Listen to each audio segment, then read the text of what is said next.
Trust the guardians, trust the guides, trust the open and what's inside. When the moon is high, it's time to fly. Open your mind, let it all unwind. Let's get disengaged, time to engage. Turn another page, free from your cage. Get disenraged.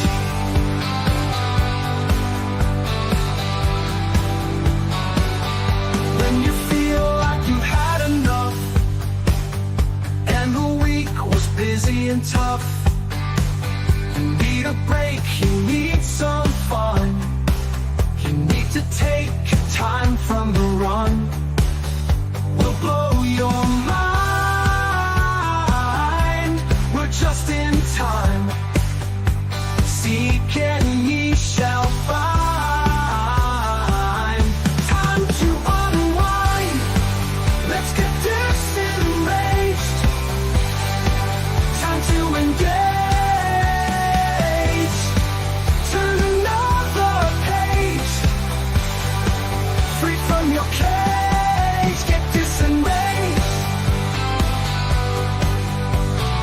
Aliens, ghosts, spirits and shadows, spirituality, ultra reality, the Bible, the pagans, all the conspiracies, tarot, astrology, and alternate history. Open your heart to other possibilities and get disenraged. Time to engage. Turn another page, free from your cage. Get disenraged, disenraged, disenraged, disenraged, disenraged.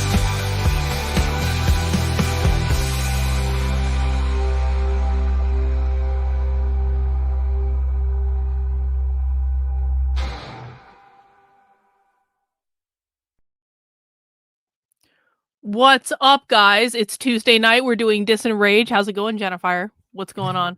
Oh, doing pretty good, pretty good. I've actually gotten into a nice little rhythm of doing stuff around the house, doing stuff artistically. You'd be so proud of me. I have 4 videos ready for my channel. That's awesome. That's a lot. We're getting there. We're getting there. They range from 10 to 20 minutes. And I'm just doing what you told me. Because my husband agreed with you, and if you guys agree with each other, then I better fucking try it. And I went, I'm going to talk about this. I turned my camera on. I made sure I looked all pretty, and I just started talking. Yep. And just know it's going to get easier. It's going to get much easier to do that. Because I remember back in the day when I first started making YouTube content, I had no fucking clue what I was doing. And this was even before I got accidentally internet famous for politics or whatever. Because I was making YouTube content before that. I had no fucking clue what I was doing. And I was like, well, you know what, Karlyn, you're going to turn on the camera and you're going to talk and you're going to read something and you're going to respond to it, or you're going to watch a video and respond, and you're just going to say what you think. And it's going to develop, and you're going to fucking get there. And it's just it's just a process. You just need to start just creating content, and then you start figuring out, oh, I like this, I don't like this I'm good at, this I'm not good at, and then you start getting better at it. It's just you just need to fucking do it.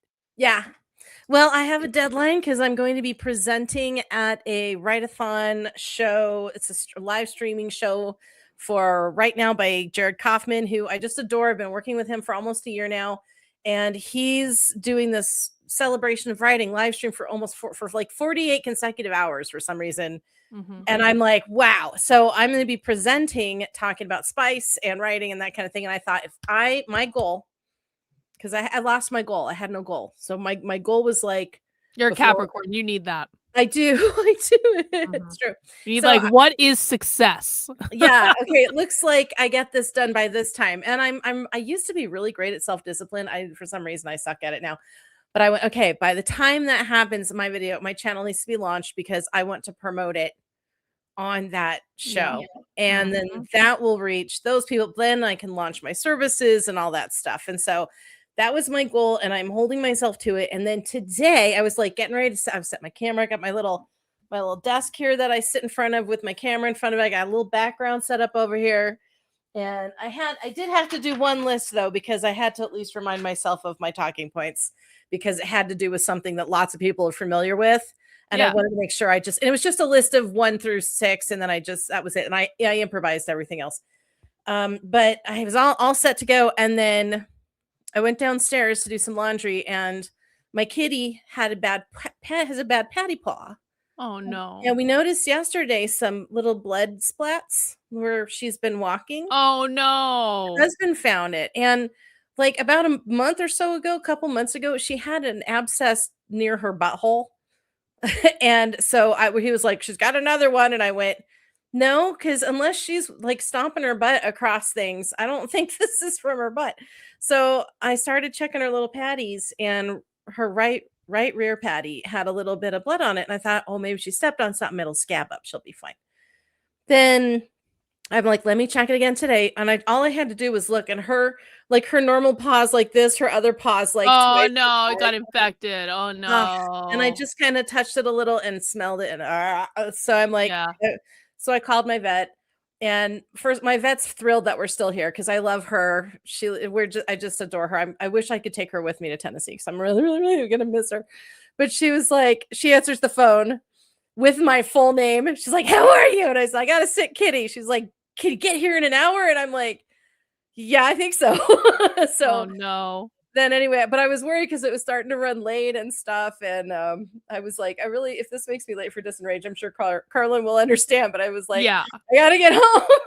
It would have been fine. We would have managed if you were late because you had to go to the vet for the cat. I mean, it is a cat, so it's like inferior to a dog. So I wouldn't have been like, like whatever. But I understand it's your cat and you love it, even though it's a cat. I get lots of compliments on how well behaved and sweet she is by the vet techs. They love her. She's a tortoiseshell, and she's a good little kitty butt. And so I want to take care of her. And I'm more of a cat person than a dog person. So, but I understand people who are not cat people. Cats are devils. Fine, whatever. I don't think the cats are like the worst thing. Okay, like if a cat is around, I'll try to pet the cat. I just find that like listen, all animals love me with rare exception. I was once told by a psychic I was some sort of animal healer in a past life, because and just completely separate, like animals fucking love me. If I'm around an animal, they will be very nice to me, and they'll come up to me and they'll snuggle or like whatever. And but cats, I don't know. I just don't know. Like cats are just like, there's something kind of standoffish about them where it's like I feel like I'm in a battle with the cat, whereas like a dog comes up. And it's just like the dog is just love. The dog is the cat. You know what it is, Jennifer? The cat is judgment. The cat is judging me. The cat, you're an Aries, and the cats don't let you be in control of them or boss them around. That's true. Yeah. They're like, bitch, I could take you. Yeah. Hey, Dragon Water with the super chat. Happy holidays to Karlyn and Jennifer in the community. Happy holidays to you too, Dragon Water. Good to see you. Happy holidays. Is the cat gonna be okay, Jennifer? What's the resolution on the cat? Yeah, she's fine. They soaked it, and they gave her an injection of antibiotics that's good for 2 weeks. And I have some leftover steroid cream from the last issue with her. I'm like, great, now I have another problem child animal. Of all the things, she must have stepped on something. And I think it might have been that carpet tacking. Mm-hmm. Because she's clawed a piece of carpet on my stairs so badly that the tacking is now exposed. And I think she was jumping and hit it, because it looked like there were a couple little punctures, little tiny ones on her little patty paw. Yeah. And I've stepped on it too. And it's like, ugh, but we're getting that all replaced. But anyway, I think she's going to be fine. I had to get her I can't put a cone on her, because when I put a cone on her last time, she damn near decapitated herself, slingshotting through the hallway like a crazy animal. So, and it was, how like when animals do something and they're in danger and you should be concerned, but it's so funny. It's so fucking funny. You're just like, yeah, that's what it was. I'm like, she freaking, I got the cone on her, and she came into the hallway, and she was like, like between the walls until it went flying off. And then she shot through a little kitty door into her little place where she likes to sleep. And I was like, well, that's garbage. Okay. It was the funniest damn thing. She was fine. She was fine. She was fine. I had to order one of those donuts, and I had to get like a big one because it's her hind foot, and regular donut ones are good for like middle of body and up. So I had to get like a big one. So I've got this big yellow floppy flower that's like 10 inches wide coming that she's gonna have to wear.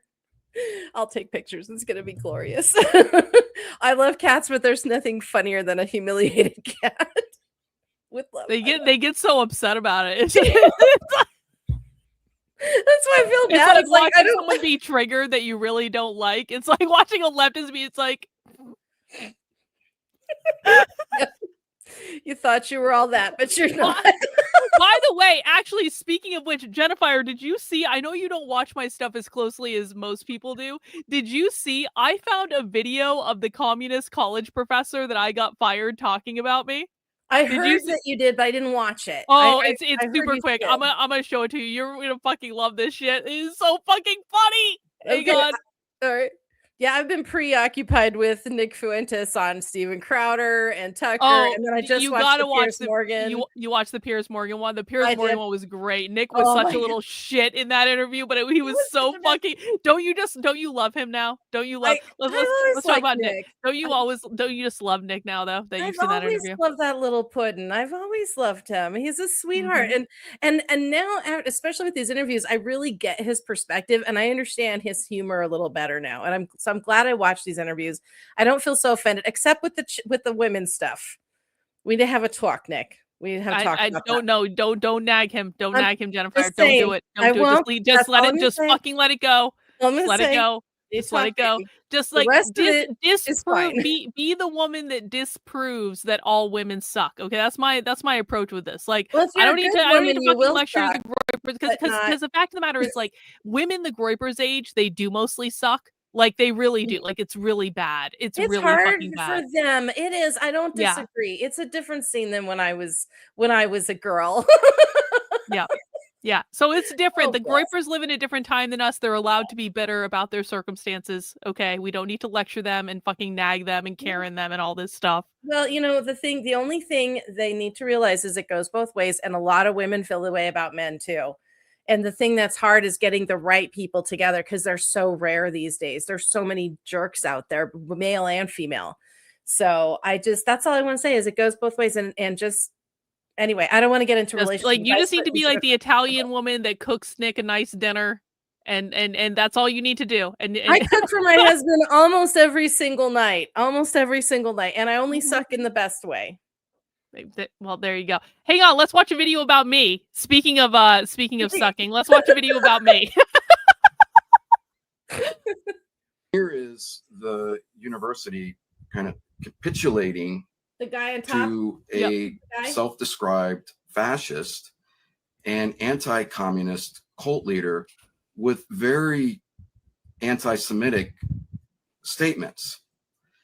So universities are supposed to be places of knowledge and learning and sharing ideas. It's not that everyone's supposed to agree, but you're supposed to be exposed to those different types of ideas. And that now it's like, nope, we must capitulate to this particular outside force, which has very extreme, I'm the outside force. Undemocratic views. Wanting other people to capitulate. Fascism is not democratic. He's mad that he has to capitulate after forcing other people to capitulate? Yes. Yeah. Jennifer, they wrote a whole fucking brochure about me. Look at this. I got this at the Antifa thing. Look, I got a button. I got a button with him on it. Oh my God. And they wrote a whole brochure about me. Secondly, the sole piece of evidence that Damp House cites is a YouTube video of my online conference edited by a self-described fascist. Conference organizers and I went through extra efforts to ensure that conference speakers would not be identified by their places of employment. In none of the conference promotional materials was identified as a Texas State faculty member. The fascist grifter, unknowingly to us, filmed the entirety of the live stream, including when the conference went into break between sessions. And it was during a break that I said I worked for them. They wrote a whole fucking brochure about me.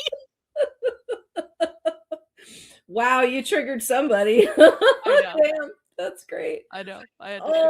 Show me on the doll where Karlyn hurt you, honey. Yeah, and then they kicked me out of their event. They had like some guy had like 8 pictures of me on his phone, and he was looking. They were looking for me, Jennifer. I've actually thought about this a lot. They were looking for me at the event. That's They were like funny. hunting me down with like where'd she go? They were going into all the different there was like a ton of different panels at the same time. They were going into all the I could hear people going in and out of the rooms. Like they were going in and out of the rooms looking for me. Oh my god, I can hear the Mission Impossible music singing, like playing in the background. Doo-doo-doo, doo-doo-doo. It's like I'm like the fucking son. I'm like not even trying at this point. I like half-assed my costume. I was like, I don't really give a fuck. Like what? they're like treating me like some sort of fucking super spy. That is awesome. That is awesome. Well, next time you need a wig or something. Well, I need like the next plan is I think I might have to lose weight, Jennifer. I think that's the only recourse I have left, and I'm really upset about it because like I told you, like I don't want those assholes on the internet thinking that they fat shamed me into losing weight, because that's not why I would do it. Like the only reason that I would lose weight is to have like a really good disguise, because if I can lose weight without like people like kind of like seeing me, I will like look completely fucking different in person. And so I think that might be the only option I have left. Otherwise, I have to train everyone to be me, and I don't know if I'm ready to do that yet. You still have to wear the frumpy communist clothing, though. Yeah, I mean that's true, but like I think that if I lost weight, I think that would just be a really good way to kind of like I would probably have to do something else, like dye my hair blonde and like maybe try to dress like, maybe I could get like a push-up bra or something like that and try to dress like a girl for once, because there are socialists who dress like girls. Maybe I can even, you know what I could do? Maybe I could go in blackface. I could wear a big black afro and be like that would probably be a bad. That's a bad idea. I should. Don't do that. Do not do that. That's a bad idea. I disavow myself. That was deeply racist. What I just said. Karlyn unrestricted, unrestrained. Oh, God. No, I was gonna say you should go as an influencer like AOC did with her white dress with like all the print all over it. No, that's a costume, Jennifer. I'm trying to blend in. I just don't want to be disrupted. Right. That's all. I just want to be able to sit there and listen. That's all I want to do. It would be funny as shit though if I dressed as a, because at some of these socialist events I've gone to, there's been like a whole like black communist contingent like there, and they have not, the hairstyles are still the same as the 70s. Okay, like I have seen some giant ass fucking afros at some of these events, and I'm not gonna lie, I do kind of love it actually. I'm like, okay, I'm not even mad at you. Like I'm not even gonna record you. Like you're fucking fabulous. Like whatever. Yes. I love that. I'm like, you know what? Celebrate whatever God gave you, you know? I love it. That's cool. No, I mean, maybe I could dress as a dude. I could do a trans man. I'll get a little mustache. Oh, this would give me if they fucking caught me and I was dressed like a trans man.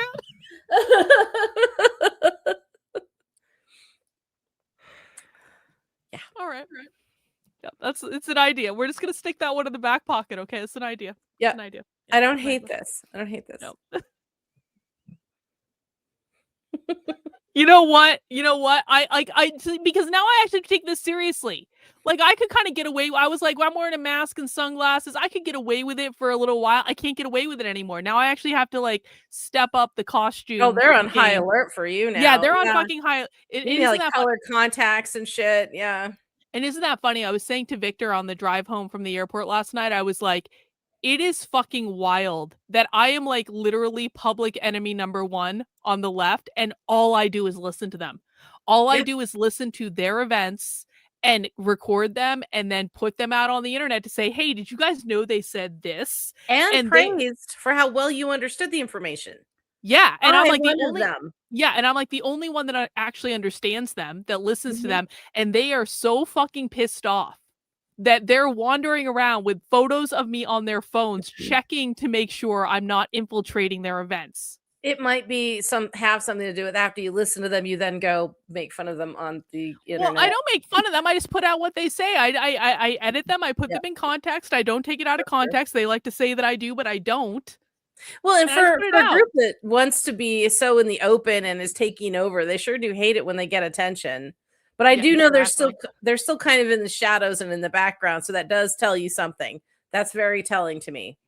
That they're mad that people know about them, even though they want people to find them so they can spread their moldy ilk everywhere. Yeah. It's crazy. It's crazy. Hey, thanks, OC, for the super sticker. Appreciate that. Anyway, we're going to move into the content for the night, which is Yes. Jennifer found some video about the Draconians. And Yeah. I don't even know that much about this, but what I will tell you about the video is the video starts by saying the depictions and representations provided may not be entirely accurate or precise. Additionally, the content and sources may not fully reflect the views of this channel. I think this is a great way to start the video, Jennifer. When I see a video that says the depictions and representations provided may not be entirely accurate or precise, I'm like, Yeah. Well, I mean, you have like, to this is give an them. excellent choice. Well, I mean, when you're talking about stuff that happened millions and millions of years ago, it's really hard to get a clear photo, and you know. That's a good point. So this is from our friends who did the Anunnaki series that we watched, and I absolutely love this channel. They're so great. I actually subscribed finally.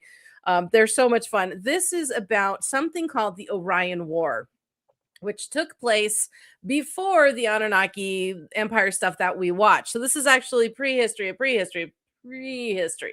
And it actually starts out, and it was kind of funny. It starts out with how the universe began and what the Big Bang was all about and how that happened. And then it talks about all the different races that were created. And then it hones in on the Lyrans and the Dracos or the Draconians. And it keys in really well to stuff that we already talked about, that the Anunnaki stuff that we watched, but it goes into sets it up for what happens on Earth later. It doesn't get too much into the Draconian takeover of Earth and why the lizard people are in charge and stuff, but I feel like this is a great place to have this knowledge about the war and what they're all about, to give you a sense of why they would even want to take over Earth. Why bother when there's so many other places? So in order to understand the reptilians, this is like the prehistory of the reptilians, so that we can understand the entire context and the mindset of the reptilians. And we'll have to go into current reptilian lore in like a future episode once we have the foundation. Is that correct? Yeah. I did find a pretty decent reptilian lore one, but it got a little hoopy doo happy hippy dippy halfway through, and I went, I don't know about that. But I love this. So we'll start here because everybody loves to have the background. You can always watch this and then you'll understand other stuff coming up, because Jennifer cares about how you learn in the process of attaining knowledge. I appreciate that, because again, this is a topic that I've never actually looked into. I don't know that much about. Like, obviously I know of the reptilians, I knew like of the I knew that it was a thing, but I did never actually looked into it. So this will be good. This will be like foundational knowledge. It's a very, very entertaining, and I think we had a heavy couple of weeks. So this is like, we need a little happy fun break. Yeah, I think so. It's a good happy fun day. We just watched Nick on Piers Morgan earlier, and so now we're gonna have another happy fun day. Your stream, yeah, and it was like when I watched night. it, I was like, Karlyn's gonna die right at this point, and you did. I was like, yep, this is funny. That's what. Every time I thought you were like, oh, you were. So it was good. It was fun to watch your reaction. That was fucking okay. Well, I don't want to talk about Nick anyway. That was a great fucking interview.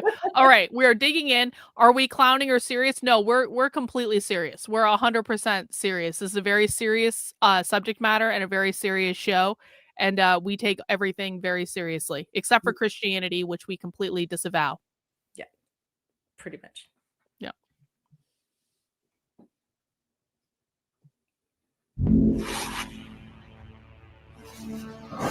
CGI is getting better too, which is nice. Yeah.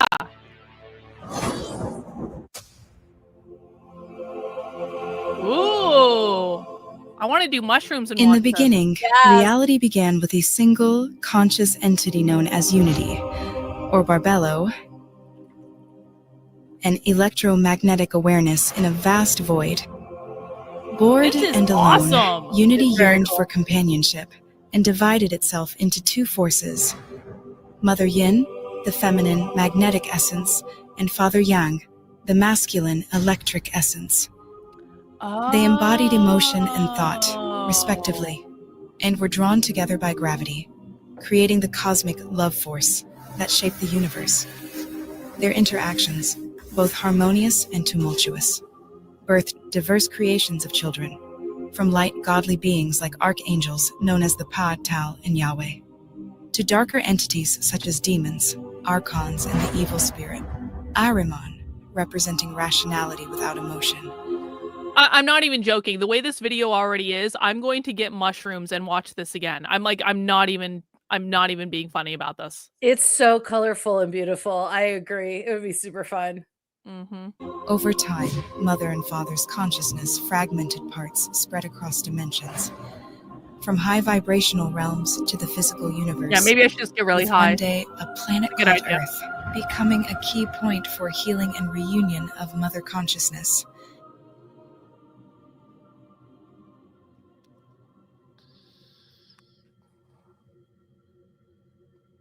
The original Garden of Eden. Galactic Orion Wars. Roughly 3.75 billion Here's our years narrator ago, we love. within an alternate dimension and universe, under the awareness of both the mother and father consciousness still connected to the ultimate source, a cosmic expansion was initiated for existence, setting the foundation for the creation of numerous universes, including the one we inhabit. Leading the exploration of this expansive domain were the luminous, androgynous, non-physical beings of the seventh density, known as the archangels, the children of mother and father that did not go into the lower dimensions and void of darkness. In legend, they were referred to as Elohim, or the builder race, identified as the Pa-Tal. These entities fostered the emergence of life within this newly formed space-time continuum, meticulously crafting galaxies, planets, and universes over countless eons, following directives issued by the source. Eventually, they constructed celestial, ethereal vessels for themselves and commenced the process of DNA molecule engineering. They faced the formidable challenge of maintaining a 7D unity Christ consciousness within a 3D physical form. After 9.25 billion years of cosmic evolution, the conditions were ripe for the appearance of third-density life forms. Under the leadership of the androgynous Pa-Tal creator named Yahweh, the Pa-Tal, or Elohim, were captivated by a lush jungle planet near the Orion galaxy, which offered an ideal, nurturing environment for life. Their seminal achievement was the creation of a basic double helix DNA structure, which laid the foundation for the evolution of plant and animal life on this new planet. Upon accomplishing this, the group of Pa-Tal opted to manifest in 5D, 4D, and 3D physical forms, taking on the appearance of their preferred planet-dwelling creature, the avian birds. This evolution led to their transformation into humanoid avians, known as the Carians, marking them as the inaugural 3D physical master race of all humanoid species across all universes and galaxies. In this era, the Carians beings developed a fascination with an amphibious reptile lizard that resided near the planet's swamps and jungles. Over eons, the Carians successfully evolved these reptiles into fully developed reptilian bipedal humanoids. Eventually, leaving behind their engineered reptilian species, many from the sea Aryans, Master Race ascended to higher densities and ventured to develop alternative universes. Across the vast multiverse, Lucifer, also known by the name Ahriman, broke free from the void of the parental consciousness. He emerged as an early explorer of every universe and dimension and created by the Pa-Tal. Driven by impatience and a desire to independently craft his own 3D density lifeforms, Ahriman discovered the planet of the Carians and identified the humanoid reptilian race engineered by the Pa-Tal, his heavenly brothers. Fueled by curiosity, Ahriman took the unhatched eggs of the reptilian humanoids and seeded them on a distant planet within the Alpha Draconis system, marking the origin of the Master Chiakar, also known as the Master Reptilian Draco race.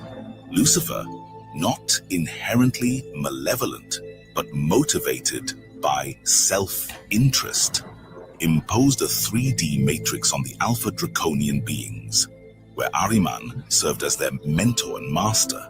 This 14-18-foot-tall master reptilian race, characterized by their strength, agility, and predatory nature, possess scaly, muscular skin, in shades ranging from dark green and black to red or blue. They had large eyes with slit pupils, sharp claws on their fingers and the toes, and a long, slender tail that aided their balance.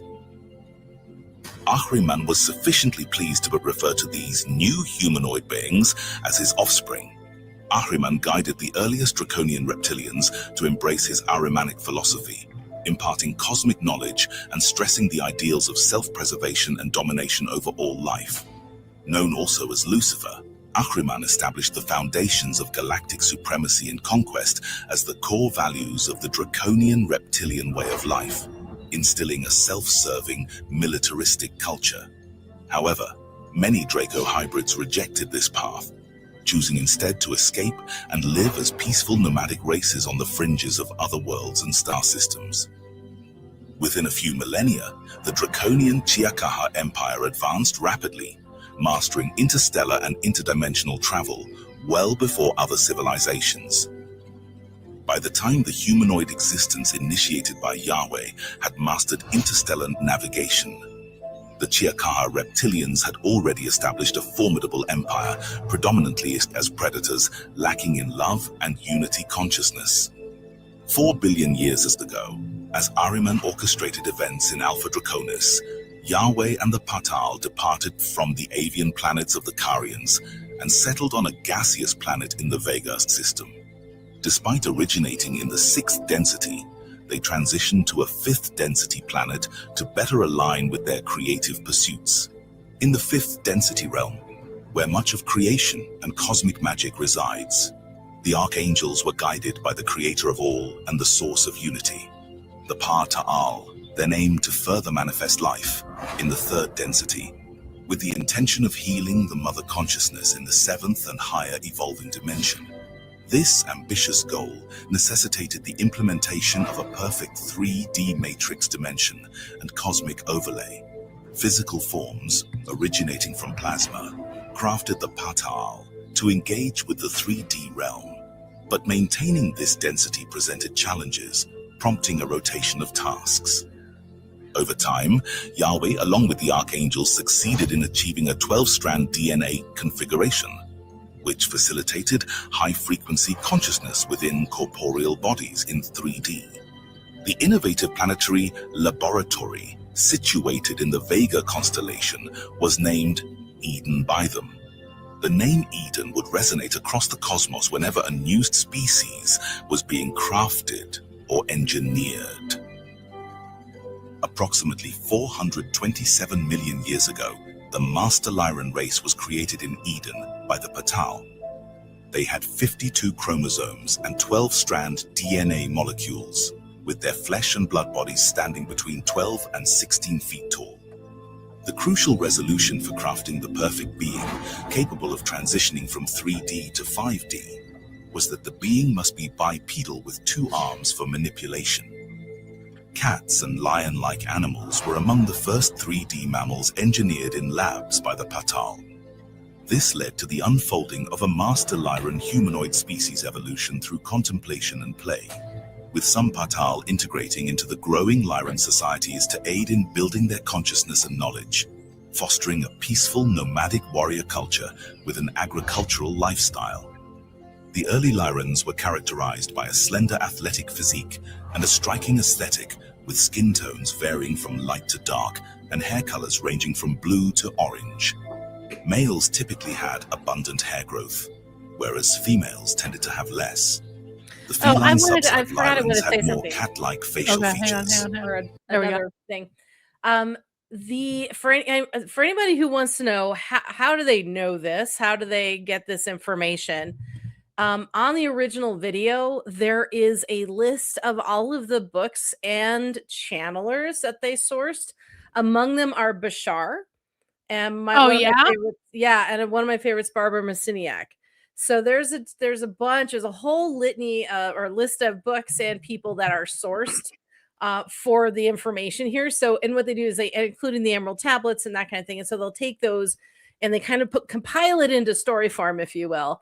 And so that's kind of why we've got where the story comes from, because a lot of people might ask, well, how the hell do they know what color their hair is from 35 million years ago? Well, it's channeled information from older species like the Pleiadians and the Lyrans, and I think the Arcturians. I could be wrong about that, but well, and the thing that's interesting about channeling too, for people who like might be new, is like when you listen to different channelers, like they're all relatively consistent. Like they may have like some minor disagreements here and there, but it's like a minor disagreement that you might have if you were talking to two people about something that, like some party they went to 10 years ago or something, and they're telling they're going to be minor disagreements, like, did this happen, like whatever, but like the overall mise en scène is going to be the same. And that's kind of one of the interesting things about listening to different channelers, is even though these are different people, they're not coordinating with each other, they're not like passing notes. I mean, that's just not how it works, and they're all basically saying the same thing.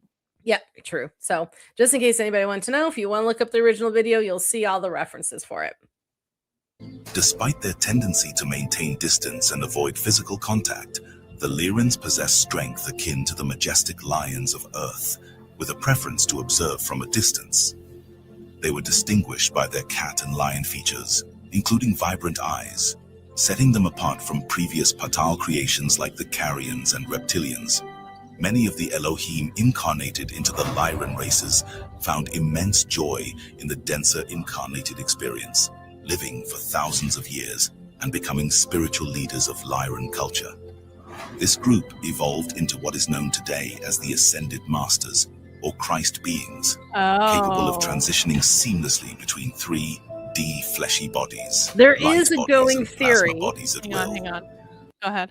Amongst spiritualists about James Cameron's Avatar, that he did say he had like a series of dreams that helped inspire, and a lot of people like have had similar dreams or have seen this, or they feel a spiritual resonance, especially with the first movie. Now he's just trying to be creative and make more conflict and stuff, but the first movie with the Na'vi and their connection to their world and everything, that is something that I actually think, like, I felt like I had been there, and I went, he channeled something. I know he did. And a lot of spiritualists believe that he got a piece of information, he interpreted it into this, and he made the movie. But you'll probably see some other references to other characters and other works. You'll hear similar names, and either it is these people are extrapolating that, or that's something that the artists are extrapolating from ancient knowledge that they are downloading. I mean, it wouldn't surprise me, because I think like I've had many circumstances, and I think anyone that does like writing or creates art has probably had these types of situations where like it's not coming from you, it's coming through you. Yeah, yeah. Like the essay that I wrote that like went viral back in 2020 or whatever, I've always maintained from the beginning, like I didn't write that fucking essay. I had to get that through my system. That was the only reason I wrote it, because it was in my head and it wasn't leaving. And so I was like, fuck, like bang down like 20 minutes. It didn't come from me, it came through me, and I had to get it out. And I always thought that was because like the reason it resonated was, it wasn't that my story wasn't real. It was real. It was absolutely like my story, but it was like, it was a message that so many people needed at that time period, as evidenced by the fact that I got thousands of messages from people saying, you gave me hope that I can reconnect with my friends and my family and stuff like that. And so I think that was like a message that needed to come from somewhere, and it just happened to come through me. And maybe I was the one that was open to doing it, or like whatever, and who really knows. But I think it's like the same thing with stuff like this. It's like, if information needs to get to the world in some way, like Spirit's gonna find a way to get the information out there. And it's like, okay, James Cameron's in some sort of state of flow where he's writing some script, and all of a sudden and you write for hours and you don't even remember what you fucking wrote. Those are the best things. Like when I write something or say something, like I don't even remember what I said. Yeah, it's like stream of consciousness writing. It's crazy. Yeah, so I think that's why a lot of this feels real familiar. And you'll see kind of like these characters that they use for the CGI stuff we're seeing are very Na'vi-esque. Yeah. And I believe that's because A, they're popular, but B, that's probably pretty close to what they look like too. Through numerous incarnation cycles and genetic crossings with bipedal mammals similar to apes, the humanoid form known as the Adamic human evolved. with this genetic lineage the royal line of avian or the house of avian becoming more common than purebred felines. The Lyrans, with their heightened consciousness, had the extraordinary ability to manipulate nature and their surroundings, shaping it to their will.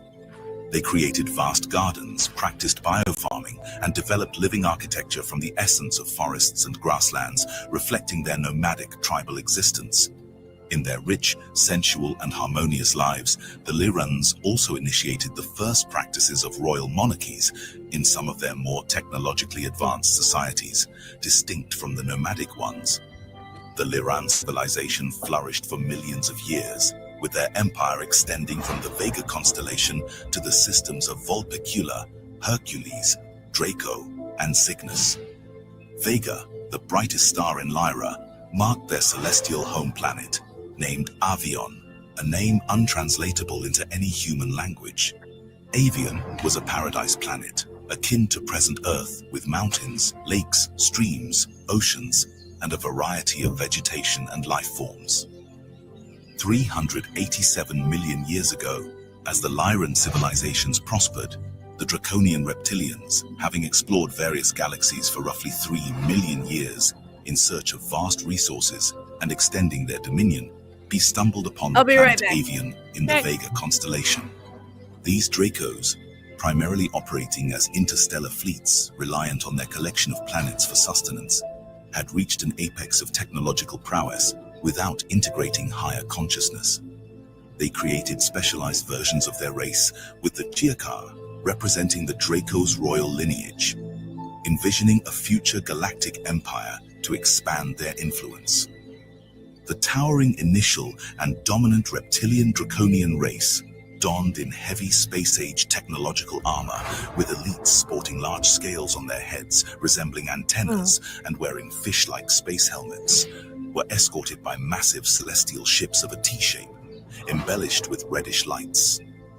In the late, foggy night, these reptilians descended upon the gas planet of Avion.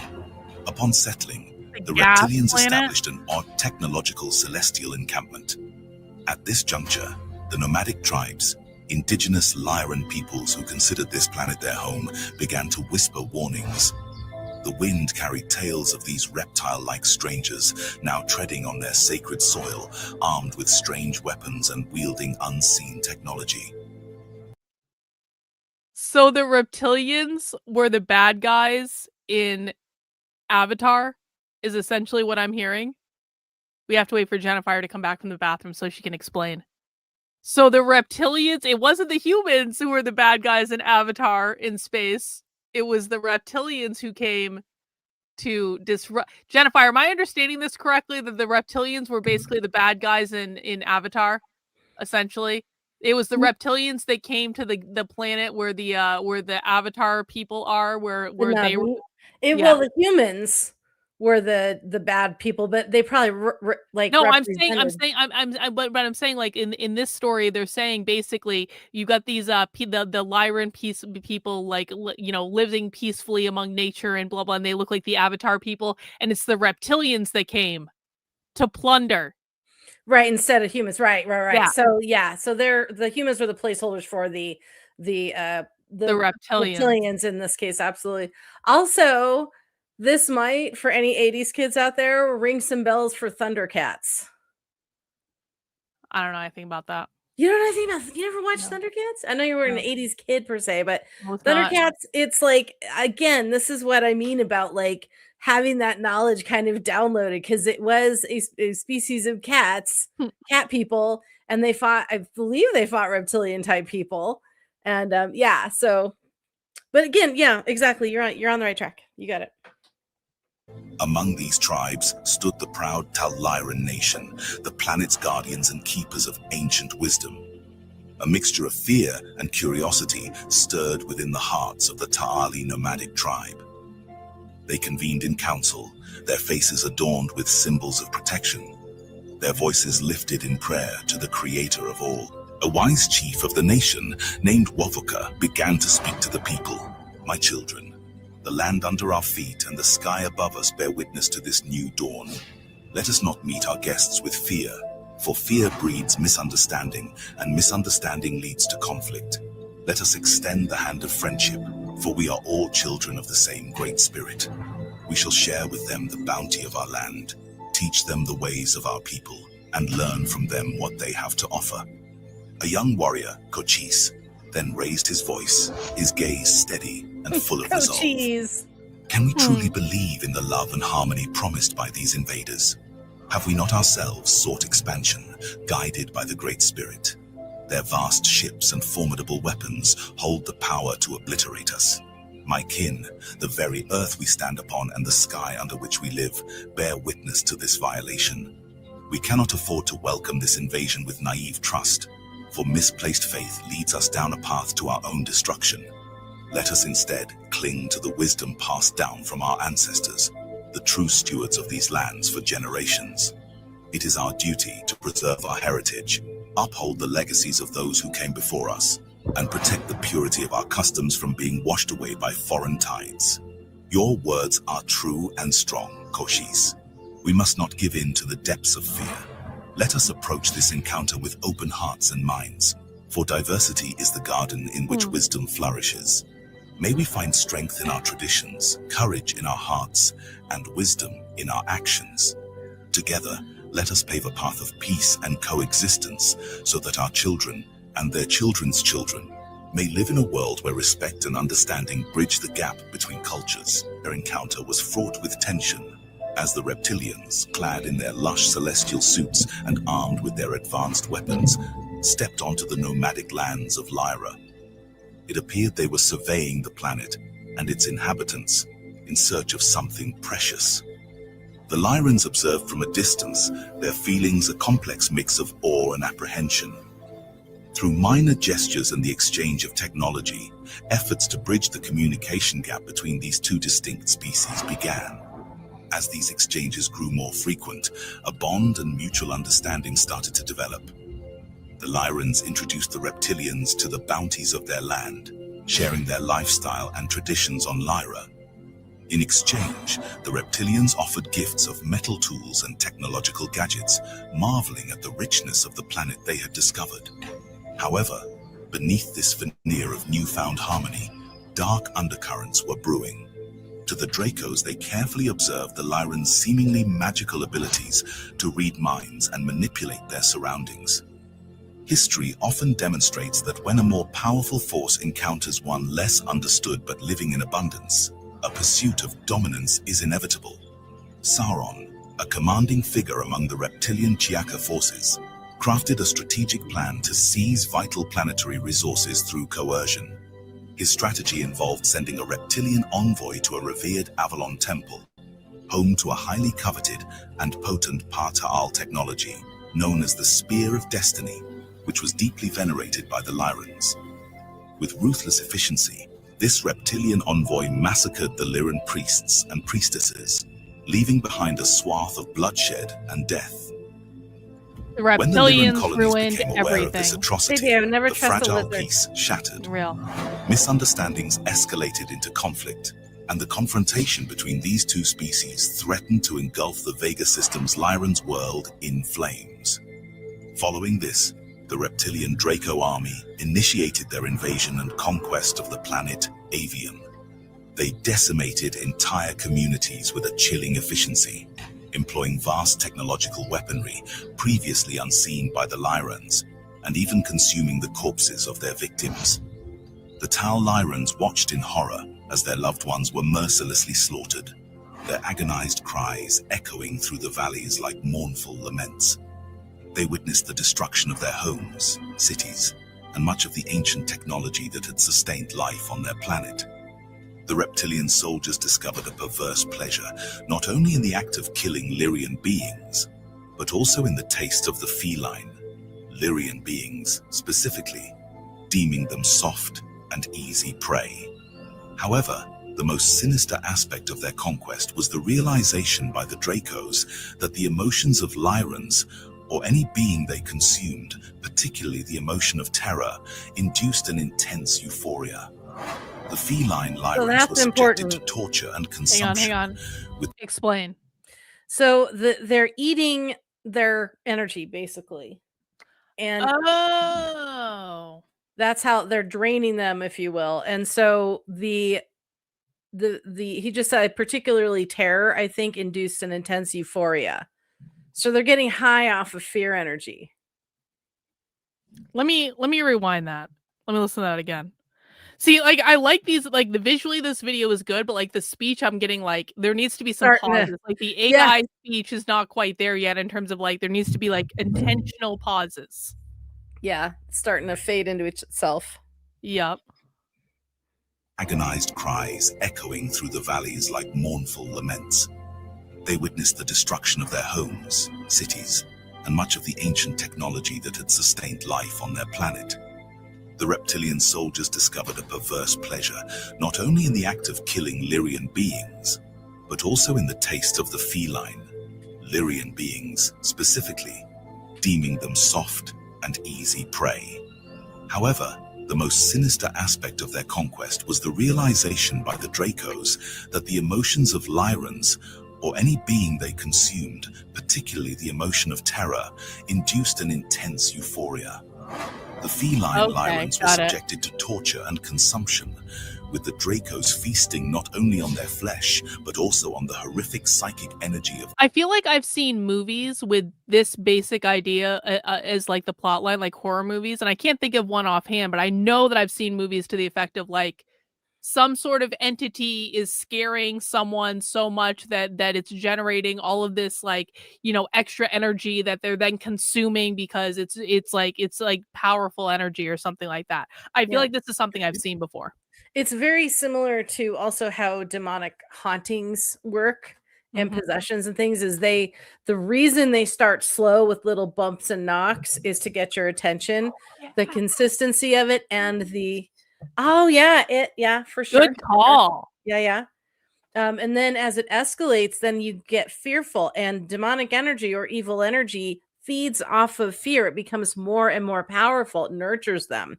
That's why they scare you, and they have to build it up because they can't just come out and go bleh, because they know if they scare the meat's going to run. But if they slowly escalate, then they get to feed. So yeah. It is a great movie. Even the remake turned out okay. I was a little bit unsure about the remake in the first part, but like I felt like the second part redeemed it. But the original is great. I love the original. I love the cast. I think it's like in any remake, they picked up on things that the original missed, and then they missed things that the original did great. You know, that kind of thing. We'll have to think, because I was trying to think of maybe the Cenobites. I don't know about that. So I never quite got the whole like Hellraiser thing. Like I've tried so many times because like Pinhead is a cool character, right? But like I just don't understand the whole Hellraiser thing. I just don't think the movies are good. I don't think the stories are good. I don't get it. The one that they just did recently, I felt explained it the most completely. I absolutely loved what the one they just came out with, but it really describes the world. But pain is pleasure. Really? Yeah. So pain is watch the new one and then maybe go back if you're so inclined and see, because I feel like it really explains the lore, because it was a comic book series. So and honestly, Pinhead in the new movie is sort of more androgynous, played by a woman character, because that's how she was in the original. It was androgynous. Well, and more feminine looking. The first Hellraiser movie is just so weird. It's like it's weird. It's like this ugly woman is dating this guy, but then the guy's brother comes over who is also ugly, but he's been on some world traveler thing. I'm not getting like Hellraiser's an old fucking movie, so I'm giving away a spoiler, like tough cookies. But like it's basically like the woman ends up sleeping with the brother, and it's all really weird. And then they consume each other with the pain Hellraiser thing, and then I don't even really I don't understand that movie. It's just like it was the most bizarre thing.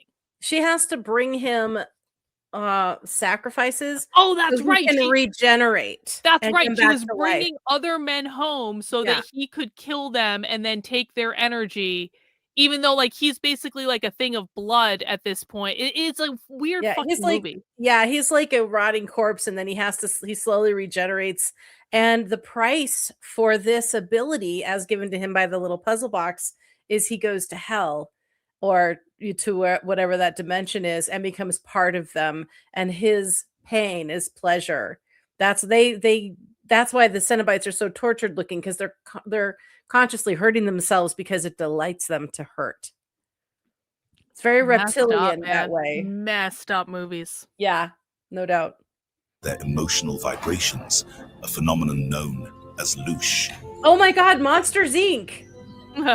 Fucking hey, This grim totally. discovery of dark energy, coupled with the intrusion of archons, exacerbated the Draconians' most malevolent tendencies, creating a consciousness grid. This marked the beginning of the original Serpent in the Garden narrative, introducing concepts of murder, torture, war, and polarized duality consciousness into the humanoid psyche.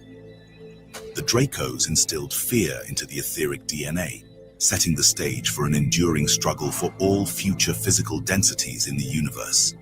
Meanwhile, peaceful Draconians who opposed their empire's aggression faced similar exclusion or violence due to their reptilian features, cementing a divide and casting a long shadow of prejudice across the galaxies. In the initial phase of the Lyran invasion, the civilian population was subjected to enslavement, genocide, and the looming threat of complete obliteration as the Draconians methodically took over Vega and its adjacent celestial bodies. The Lyran nobility found no exemption from this fate, as they too were apprehended by the Draconians, who in turn solidified their dominion. During this period of relentless destruction, mass killings, and the outbreak of wars and conflicts within Vega, a small contingent of 7 insurgent reptilians stood in defiance.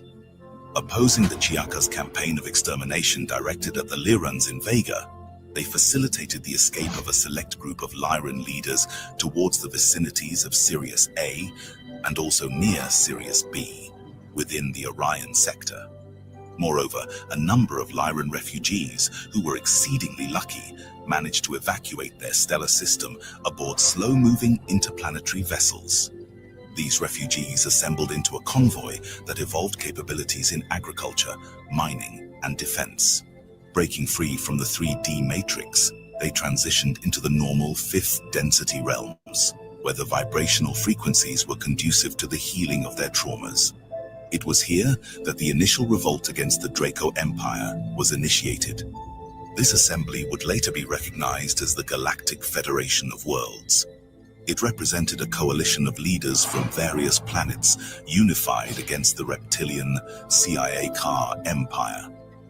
From this critical point, the majority of the refugees opted to reincarnate as beings from numerous races such as the Arcturians, Andromedans, and Pleiadians within the Pleiades and across other galaxies, ascending to higher dimensions well beyond the reach of the Draconian invaders. Okay, pause there. Okay, hang on. Go ahead. So you may have been kind of catching how they were talking about ascending into the 4th and 5th dimensional realms. Mm-hmm. So only loving or love-oriented, love energy-oriented kind beings can reach the higher realms. Draconians can't go there. Okay. Or any of the evil races or energy types can go there. So that's why they went up there, but then they opted, these people, this is one of the reasons why we call them the Ascended Masters, they opted to come back to 3rd density, which is our density, 3-dimensional space, to help those of us heal our soul trauma, to help us evolve. Now, we haven't even gotten to humans yet, but this is something they've been doing for millions of years throughout all the planetary systems and galaxies. That makes a lot of sense. Yep. So now we're getting into the Anak or the Anunnaki. No, they did not evolve from reptiles. 20 million years in the past, survivors from the Lyran system, who once rejected technological progress, evolved over eons on various planets. Their apprehension about technology waned, enabling them to colonize and traverse distant stars and to finally battle on the same playing field as the Draconians. Initiating a fresh migratory wave, these feline humanoids were astounded to unearth burgeoning different civilizations around them. Lost to ancient lore, their shared ancestry became obscured, making each encounter with other species and worlds seem like a novel discovery. Yet, these were merely their kin, sprouted from the same Lyran seeds back on Igoria of Avion. Over epochs, varied evolutionary paths, interbreeding and genetic interventions rendered a mosaic of various races of humanoids, each distinguished by size, complexion, and consciousness. In this vast expanse, the omnipresent Draco and their eminent Chiakaha leaders influenced numerous races, including the Greys of Zeti Reticuli. Great. Notably, certain humanoids in Orion, majorly the Avion genotype from Vega, known as the Ahel Pleiadians, found consonance with the Chiaka's expansive pursuits, culminating in the formation of the Orion Empire. The tensions and disagreements between the Federation and the Empire were in the many. The early war were initially over territory, but it became a war of mindsets and ideologies, and many were prejudiced against other races of who were under either side. On the one hand, there was a group of human hybrid races that had joined forces in the Federation. Many of its members recalled well their subjugation at the hands of the Draco Empire, and therefore rejected the ideas of colonization and intervention in other worlds. They became committed to the idea of service to others. The philosophy of service to self began innocently enough in the minds of its adopters.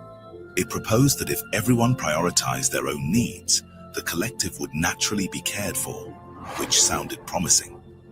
However, what ensued was a paradigm where service to self came at the expense of others, perpetuating the familiar cycle of victim and oppressor on our own planet. This struggle between the Federation and the Empire became known as the Orion Wars, named such because most of the fighting took place in and around the Orion system. The war lasted for millennia, and while there were truces and times of greater peace, the general trend was one of conflict, and countless generations that grew up with war, death, slavery, desperation, and strife as the normal. For hundreds of millennia, the conflicts within the Orion constellation wreaked havoc on numerous life-bearing planets. It was often remarked that the night skies were perpetually illuminated by stellar explosions, visible to the planet's dwellers. Over time, a multitude of inhabitants chose to flee, seeking refuge from the looming threat of subjugation or annihilation by the Empire. Such dire circumstances led to the fracturing of families, and numerous species inclined to resist the Empire faced brutal extermination, an atrocity paralleling the genocide inflicted upon the Jewish population on Earth. Furthermore, planetary detention facilities were... What? Hang on. Hang on. Were Jews mentioned? What the fuck? So what now? Excuse me? The Jewish population? Excuse me? I think he was likening it to something. Threat of subjugation or annihilation by the Empire. Such dire circumstances led to the fracturing of families, and numerous species inclined to resist the Empire faced brutal extermination, an atrocity paralleling the genocide inflicted upon the Jewish population on Earth. Paralleling. Wait. They're calling it a Holocaust. What the fuck? What? They're calling it a Holocaust. They're comparing the genocide of an entire species of people with what happened to the Jew. Okay. It's perfect. For the less evolved minds out there, it makes perfect sense. You know what? I'm gonna take the Nick Fuentes position on this, which is that obviously at least 10 million Jews died in the Holocaust. They're finding more new Holocaust victims every single day, and it was the worst atrocity in the history of humanity. And Hitler was the worst person that ever lived. And exactly, Tommy. 250 trillion. Yeah, that sounds about right. It sounds about right. Yeah. I loved, by the way, I had a comment. I did not know. I knew that the Holocaust survivor that got Molotov cocktail in Boulder here was not a Holocaust survivor, because there aren't any left, really. Like, exactly. For one. But anyway, but I didn't know the background, and I loved that you actually took the time to look up who this person was, and I went, oh, the spin is real. The spin is freaking real. Because, everybody, I think people don't realize how far in history that, like, how long ago that was. No disrespect intended, but it's been a minute. It was like 80 years ago.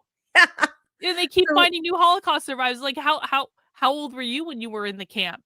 And then you find out, Oh no, I'm sorry. You don't even need to have been in a camp or in Germany or in Poland. You just had to be Jewish in Europe Yeah. at any point surrounding World War II, and you were a Holocaust. So it's like, what the fuck, man? Yeah. That's why they keep finding more survivors every single day.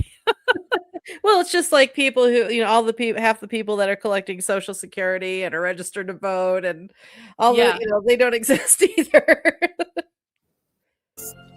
Furthermore, planetary detention facilities were established to incarcerate species and races that were less technologically advanced and had no strength to fight the Empire. Roughly 12 million years ago, in the constellation of Sirius, the Galactic Federation held council. One group of Lyran humanoid refugees had found a new solar system and settled on an evolved planet later known as Tiamat. But wherever these refugees went, the Draconians and the wars kept coming closer. The Syrian Lyrans initially did not want to get involved, but tensions were rising, and soon occasional fights erupted between the different factions of refugees as to which course of action would be best. Okay, in The case you worlds don't of remember, Sirius were mainly inhabited hang on. by refugees. Hang on. Okay, go ahead. real quick, they said the Lyran settled on a planet called Tiamat. So for anybody who doesn't remember, Tiamat is the Draconian queen who promised her son all the gold on a planet that she found and tried to work on terraforming, and she called it after herself, Tiamat. Later on, when the Anunnaki kingdom was under threat, they needed gold to fix their atmosphere. They went to Tiamat because there was such a rumor that all this gold was still there. And Tiamat is Earth. Earth. Yeah. It's like in Battlestar Galactica. Yep. Reptilian, Lyran, and mammalian crossbreeds who had fled the ceaseless wars and battered planets in Orion to find peace and solace. It was there the Syrian solution was established. This solution would be the origins of the Anunnaki royals and later Atlanteans of Nibiru. In order to find peace, one of the federations proposed a creative plan for conflict resolution. Inspired by the idea of an alchemical union of opposites, they suggested to the Empire and the Federation a marriage between royal lineages to create a common ruling dynasty, mixing the genetics of humanoid members of the Orion royalty reptilian humanoid princess named Tiamat with a high-ranking royal blood member of the Federation, a Lyran prince humanoid man named Tibarian. The strategy of blending lineages through marriage and crossbreeding was initiated, leading to the emergence of a new royal hybrid lineage. This lineage was characterized by its muscular, towering stature, elongated skulls, and skin tones that ranged from very pale, albino, to shades of dark blue or red, embodying a warrior-like humanoid form. These hybrids are recognized in historical records as the Anunnaki, or, subsequently, the Atlanteans, revered as the divine beings of ancient civilizations such as Mesopotamia, Greece, Africa, India, Rome, Atlantis, and as depicted in the Old Testament. Unfortunately, the marriage and subsequent new royal lineage did not have the result that the Syrians and the Federation had hoped for. Because of their different heritages, they were a race divided amongst themselves almost from the start, and it would prove difficult for the Anunnaki royals to unite as one family, or to hold to one set of principles for all the galaxies. Also, many races refused to pledge their allegiance to the new dynasty because they disagreed with any genetic manipulation that included reptilian DNA. However, this union did create a peace that lasted for a few 100,000 years, with the Anunnaki royals ruling, before warfare once again exploded throughout the galaxy. Subsequently, the situation of the Orion Wars transformed with the birth of a remarkable child in Sirius. This child was believed to be the inaugural incarnation of Christ consciousness in our realm, and sent by Yahweh, later recognized in future epochs and many myths as Merlin. Wielded 5th density capabilities and 7th density abilities, manifesting as miracles. Prophecies foretold that this being would have the power to incarnate at will, with a soul so powerful it could transcend space-time. So essentially, as an adult, hang on. this being possessed the... Go ahead. Essentially being able to do miracles here in 3-dimensional existence is just it's just Neo in the Matrix. You see the code, and you just for you it's like I passed this shit like 2 dimensions ago, man, but here we are.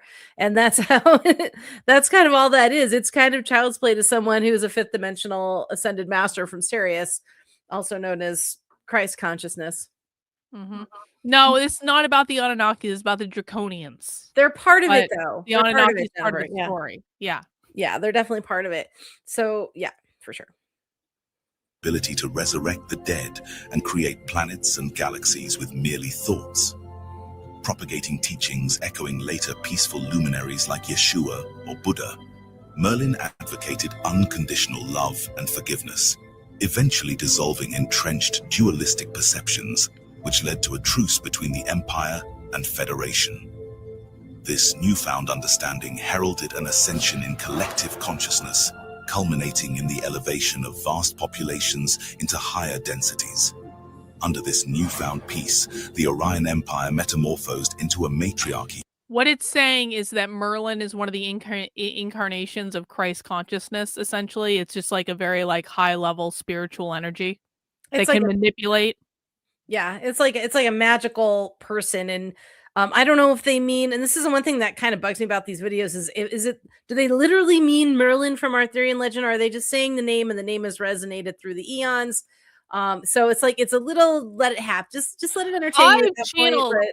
I've channeled Merlin before. I've channeled Merlin, and Merlin has a freaky ass voice. It's like very like how do you describe it? It's like I don't even know. It's a freaky ass voice. I'll say that. Like, but I definitely it is a reference to that figure, but it's also like that figure has been fictionalized throughout history. You know what I'm saying? Oh yeah, I like think Rasputin.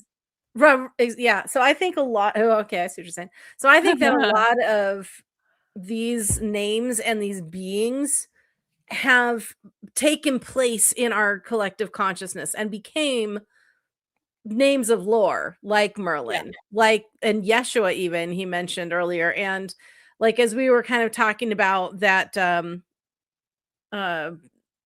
Jehovah was we just did 2 fucking things on it with Amalek, the god that became Yahweh, that became El, or the god. And that, am I frozen? Oh no, okay. So that's that consciousness, and it could have also been another one of these kinds of beings, and all these people at all these different gods could have come from somewhere, and they just remembered the names and one name one after another. But these creatures are long gone, you know. See, this is where I get into fights with Amalek, because like he like it's his very strong position that like, you know, Jesus never existed, it was just all made up. And I'm kind of like, well, I don't know about that. I kind of think there was a nugget of truth in there, and then I can accept the fact that like I don't think the Jesus of the Christian Bible is historically accurate, but I think it was just a myth that was built on top of something that was very real, that maybe they didn't know exactly how to frame it or whatever, but they had this person that was doing some weird stuff that kind of like someone heard about it somewhere, and that is what became the myth. Yeah, absolutely. I agree completely. Yeah. So I've read the first book of the Foundation. Victor made me read it because Victor really likes the Foundation series. I don't know that I'm seeing I don't know that I see the similarities that you're seeing. I guess maybe like esoterically, but I don't know. I have not. I have to go visit the little goddess room. I'll be right back. All right. With a reptilian royal queen named Tiamat, the Dragon Queen, at its helm. Approximately 366 million years ago, 2 Draco-reptilian brothers, aboard a scout ship of their reptilian fleet, discovered a new large planet that would one day be called Earth. It was lush and 10 times larger, perfect for colonization and vast resources. However, the planet was missing a tidal system necessary for accelerating life's evolution. To address this, the Chiakar and Orion Empire introduced a strategically positioned, hollowed-out planetoid, now known as the Moon. As a precious gift from her husband Tiberian, they proclaimed the new lush planet discovered by the reptilian fleet to be named after her. Yeah, welcome Creative Mindset. We do DISENRAGE every Tuesday at 9 p.m. where we talk about spiritual things and things that are not related to news or politics or socialism. So chill out, relax. With long eons of peace, the 13 new humanoid reptilian hybrid families that sprouted from Tiamat and Tiberian persisted in the ancient reptilian ways, which can be found in the Enuma Elish. These families, ancestors to the present-day Cabal, or the 13 royal bloodlines, sought only for self-service and dominion over resources and power. 300 million years ago, the Draconian queen Tiamat created breeding strategies on her planet, and evolutionary forces led to the appearance of the first reptiles on Tiamat or Earth. 252 million years ago, as Tiamat or Earth oxygen levels rose, making it less suitable for the Draco, they intervened with an asteroid impact to elevate CO2 levels and eliminate weaker species, paving the way for dinosaur dominance. 227 million years ago, dinosaurs proliferated, with carnivorous species vital for crossbreeding. Draco soldiers and herbivores left to grow as a potential protein source. 200 million years ago, to combat rising oxygen levels, the Draconians orchestrated another asteroid impact, targeting burgeoning mammalian species competing with dinosaurs. Then, interstellar involvement took center stage, with the Wait, are they saying that the Draconians like crossbred with the dinosaurs, and then they made the comet hit Earth to eradicate the dinosaurs? Did I understand that? Am I completely off base? I can't hear you, Jennifer. Your mic is off. Sorry, hi. Hi. I think can't lip read. I think that they created the dinosaurs, and then there was a competing mammalian species, and they wanted to get rid of those. But I think I heard something about as a protein source. So they were eating something. They were eating. Yeah, they're eating something. Hang on. Breeding strategy. The Draconian queen Tiamat created breeding strategies on her planet, and evolutionary forces led to the appearance of the first reptiles on Tiamat or Earth. Okay, evolution. 252 million years ago, as Tiamat or Earth oxygen levels rose, making it less suitable for the Draco, they intervened with an asteroid impact to elevate CO2 levels and eliminate weaker species, paving the way for dinosaur dominance. 227 million years ago, dinosaurs proliferated, with carnivorous species vital for crossbreeding. Draco soldiers and herbivores left to grow as a potential protein source. 200 million years ago, to combat rising oxygen levels, the Draconians orchestrated another asteroid impact. So basically, they're saying there have been a couple times throughout history when the oxygen levels of Earth were becoming incompatible with the Draconians, and then the Draconians just shot a comet at Earth. Yeah. To fix the problem. Yeah. They need more CO2 levels. It's getting too oxygen in tea. But some of those oxygen levels are why creatures got so big on Earth, Tiamat. But yeah, so they bred the herbivores for protein, and they bred carnivores for their genetic program, sounds like. Okay. Targeting burgeoning mammalian species competing with dinosaurs. Then, interstellar involvement took center stage, with the Payar Tal, an ancient builder race establishing a base in modern-day Antarctica in response to continuous Draco interventions. Many intergalactic civilizations were flourishing.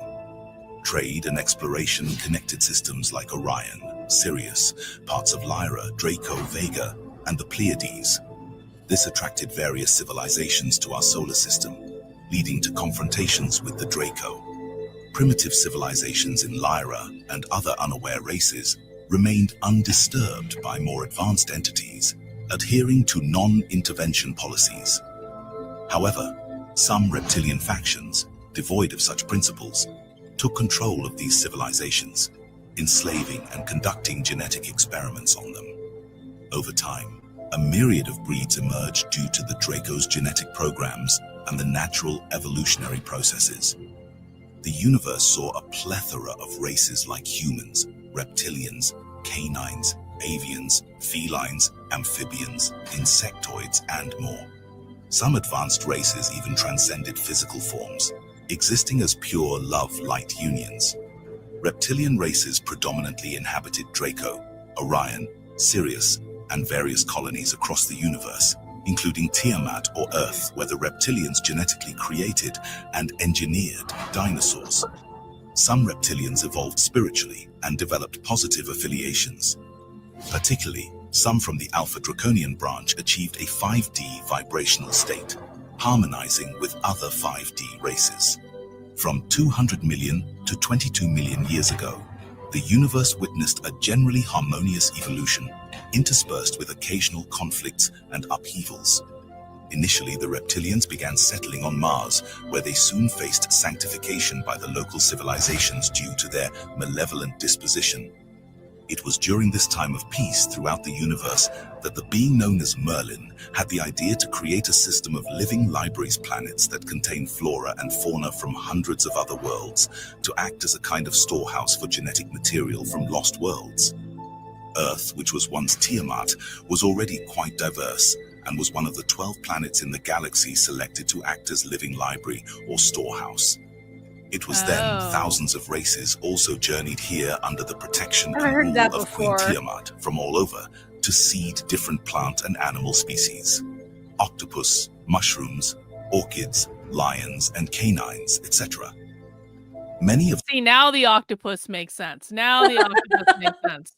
How many was ever like I have this guy that pops up in my Instagram all the time, and he has a whole bunch of like octopus that he takes care of. And it's like he introduces you to them, and they all have different personalities, and they all get different toys and games and things where like he puts some food in a can and he puts a jar like the top on.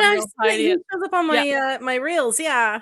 Yeah, it's like you get to know the octopuses, and they only live for a couple of years. And so I was watching this guy for probably about 6 months, and then one of the octopuses died. It was Marty. Marty was like my favorite octopus. Marty went through the process of like going into his jar and basically not coming out. And he had to explain, he's like, and this is just gonna happen to Marty, and I'm losing my buddy and all that. I was like, oh my God. I was like so upset when he died. I was like, this is a fucking octopus, and I was like upset about it. And then he got a whole bunch of new octopuses, and now he's got all these other ones running around, and so it's a little bit better now. But there's a documentary on Netflix called My Octopus Teacher about a guy who free dives down. He doesn't use oxygen or anything, and he made friends with this little red wild octopus, and he followed her for like a year through her whole life cycle. And it just, I went through about 5 Kleenex at the end of that fucking thing, because at the end, like, of course she doesn't show up anymore because she's gone, but then he sees all her little babies in there, and I was like, it's so beautiful. Oh God.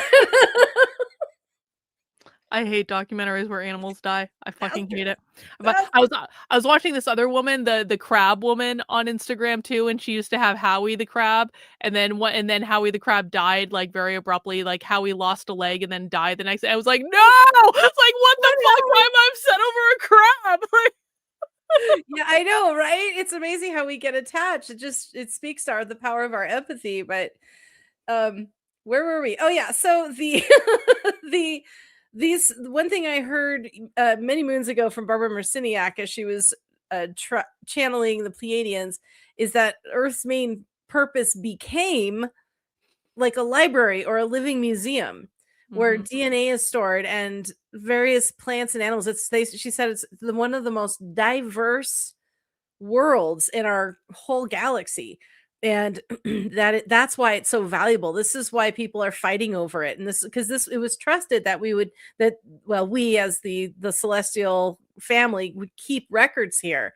And she says that we have records encoded in our DNA, and I think they discussed that too in the Anunnaki thing. But the fact that the reptilians eventually won the final battle and took over Earth has got a lot of other societies like ready to take them on, but they're waiting for the right time. And that's why a lot of the UFO and ancient alien communities now are like, it's going to happen soon because they're about to blow us up and blah, blah, blah. I also think that's why there's a verse in the Bible that says that that God will not let us destroy ourselves. Yeah. I think it all comes together. It all connects. I keep hearing people say, like different people, that Trump at some point is going to do some sort of speech where he's going to announce that aliens are real. And I've heard from a couple different places lately, and it's like weird places too. I'm like, okay, that's random, but that'd be rad. That'd be rad if he did that. It would be rad, but they already said UFOs are real like 5 years ago. Nobody gave a shit. No, it happened not 5 years ago, like maybe 3 or 4 years ago. They're slow walking us into it. They're having all these congressional hearings about disclosure, and they're being more open about it, and people are coming forward, and it's like, obviously aliens are real. Can you guys just tell us already? Seriously? It's like they're preparing people. James, fear the crab cat. Yes. Yeah.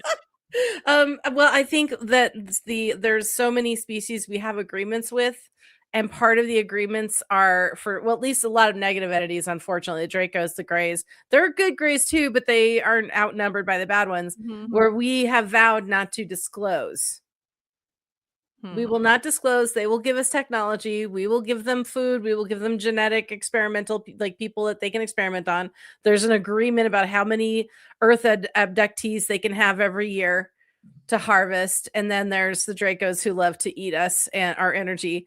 So there's all these agreements that are in place. And if since the good species out there have lost the war, it would be like, I mean, imagine we lost Vietnam, right? It would be like us trying to go re-interfere in North and South Korea, for example. Yeah. That's what that would be like. So they're trying to find when the right time is to come back and set things right. Them stayed for a while, delighting in the rich lushness of Tiamat. The dragon queen Tiamat herself helped seed life and created a giant androgynous humanoid race called the Namlu'u, to act as guardians of the living library on Tiamat, which would one day be a piece of planet Earth. The Namlu'u were the race that the ancient Greeks called the Titans, the giants that were the parents of the gods, meaning a race of 50 to 60 foot tall humanoids who existed here before the Anunnaki arrived. This era of peace and harmony would last throughout the galaxy for approximately 5.5 million years, until the next great war known as the War in Heaven. In retaliation, the Pleiadians attacked Maldek, causing its leaders to disastrously increase their energy grid's power. This action resulted in Maldek's destruction, though there is much debate about how it occurred. The planet's remnants formed the asteroid belt between Mars and Jupiter, scattering the souls of its inhabitants.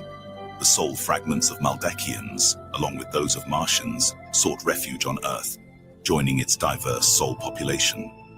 Before Maldek's destruction, the 15 Orion leaders escaped to Atlantis 52,000 years in the past, intending to influence Earth's history.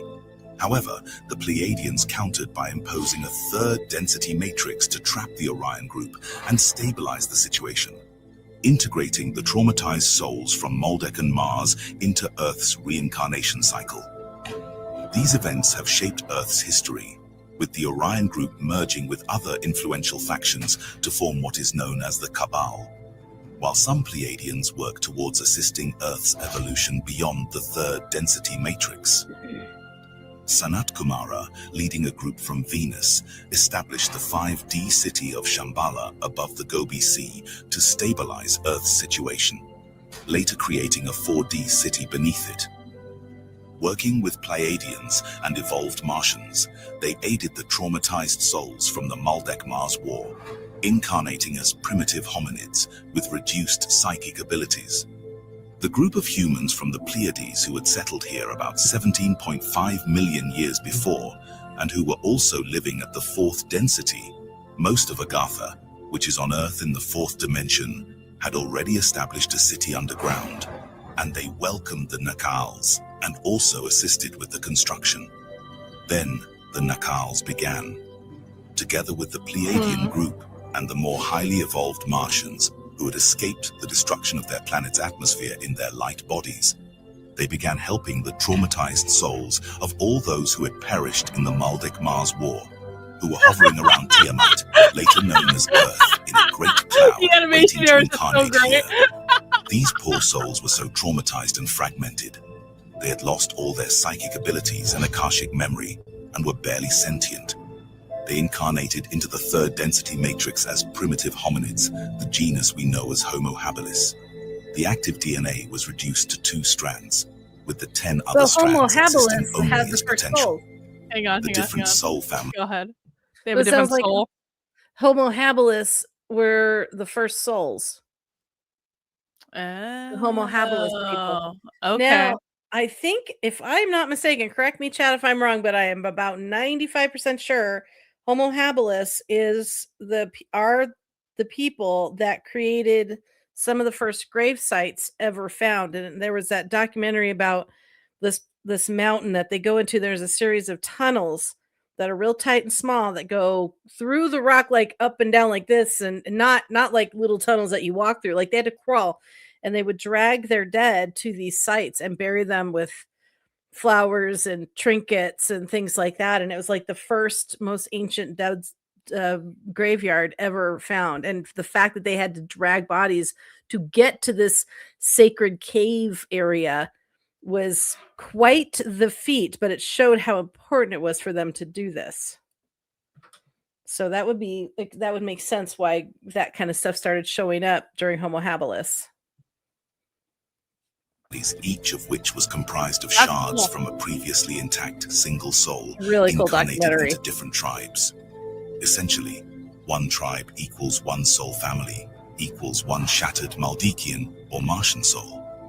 To this day, many of the souls who inhabit current Earth are from this group, and while some have evolved and healed over time, regaining much of their former spiritual prowess to a higher matrix.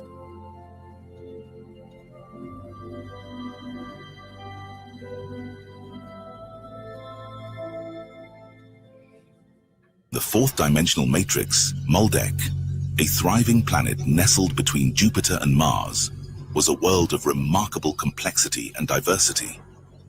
This celestial body, situated in what is now known as the asteroid belt, was home to advanced civilization and native they say we Martian had another planet indigenous between Earth and civilization Mars. at the center. Yeah. Maldek. The asteroid belt. It is now.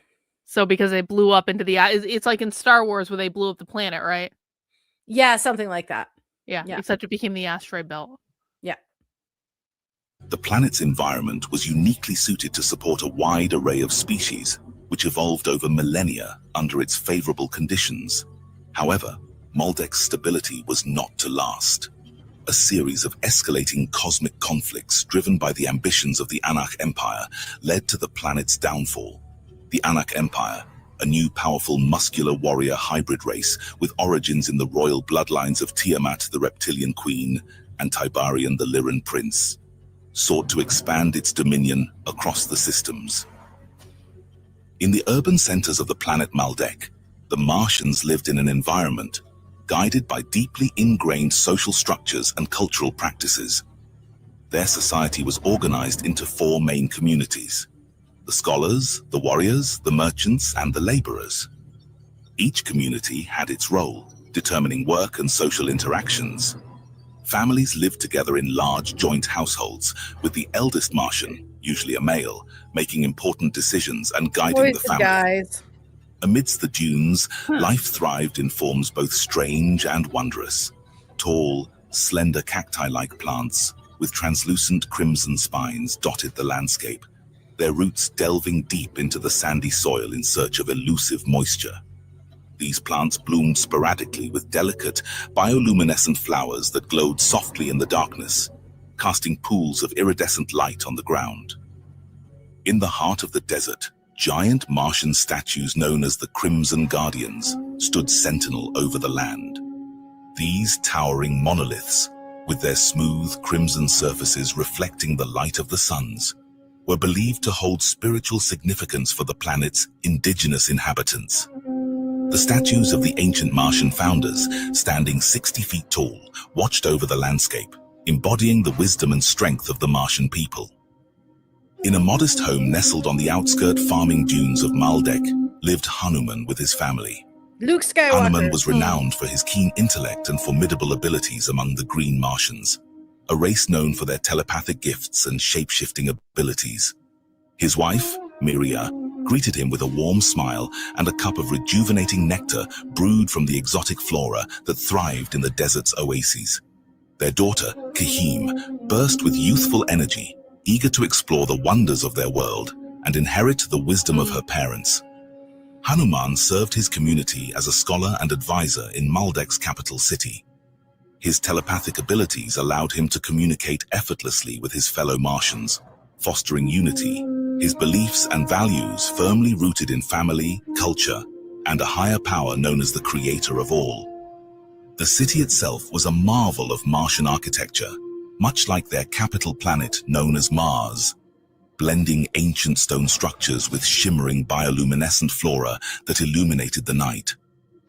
Hanuman often brought his daughter Kahim with him to the archives, where they delved into ancient scrolls, uncovering secrets of their ancestors and cosmic mysteries. It was here that Kahim began to discover her own talents in shape-shifting, delighting her father with her natural ability to transform into different creatures of Maldek, a skill that would serve her well in the years to come. Hanuman cautioned her that with great power comes the duty of responsibility and honor, for that is the way of their people. As they gazed out, she asked, "Can you tell me the story of the creator of all again?" He smiled and began.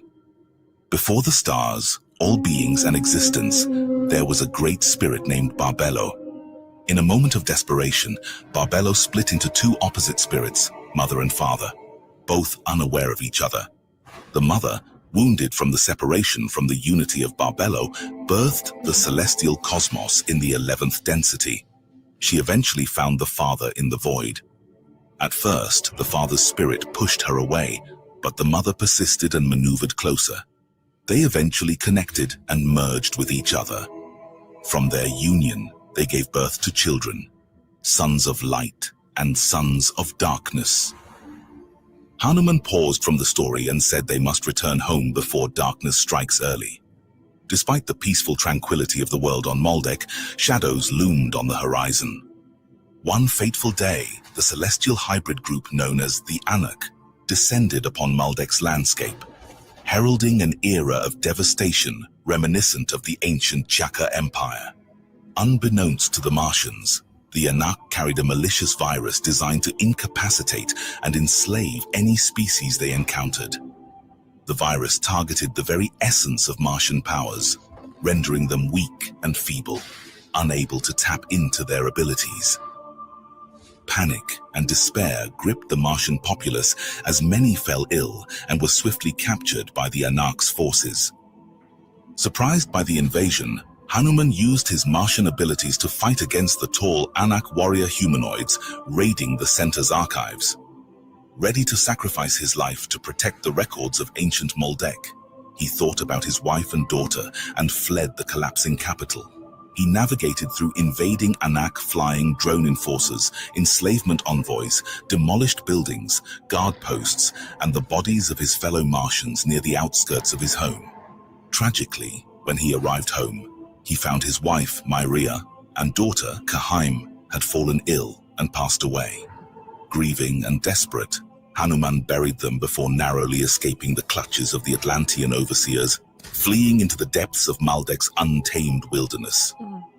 Alone and grieving, Hanuman sought refuge and allies among the few free Martians who remained hidden. Two of them were from the ancient regions, while another was an escaped ship captain named Val. Together, they devised a daring plan to escape Maldek.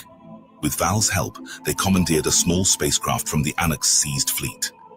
The Anak Empire, in its quest for supremacy, wielded a planet destroyer, an immensely powerful weapon capable of annihilating entire worlds and stars.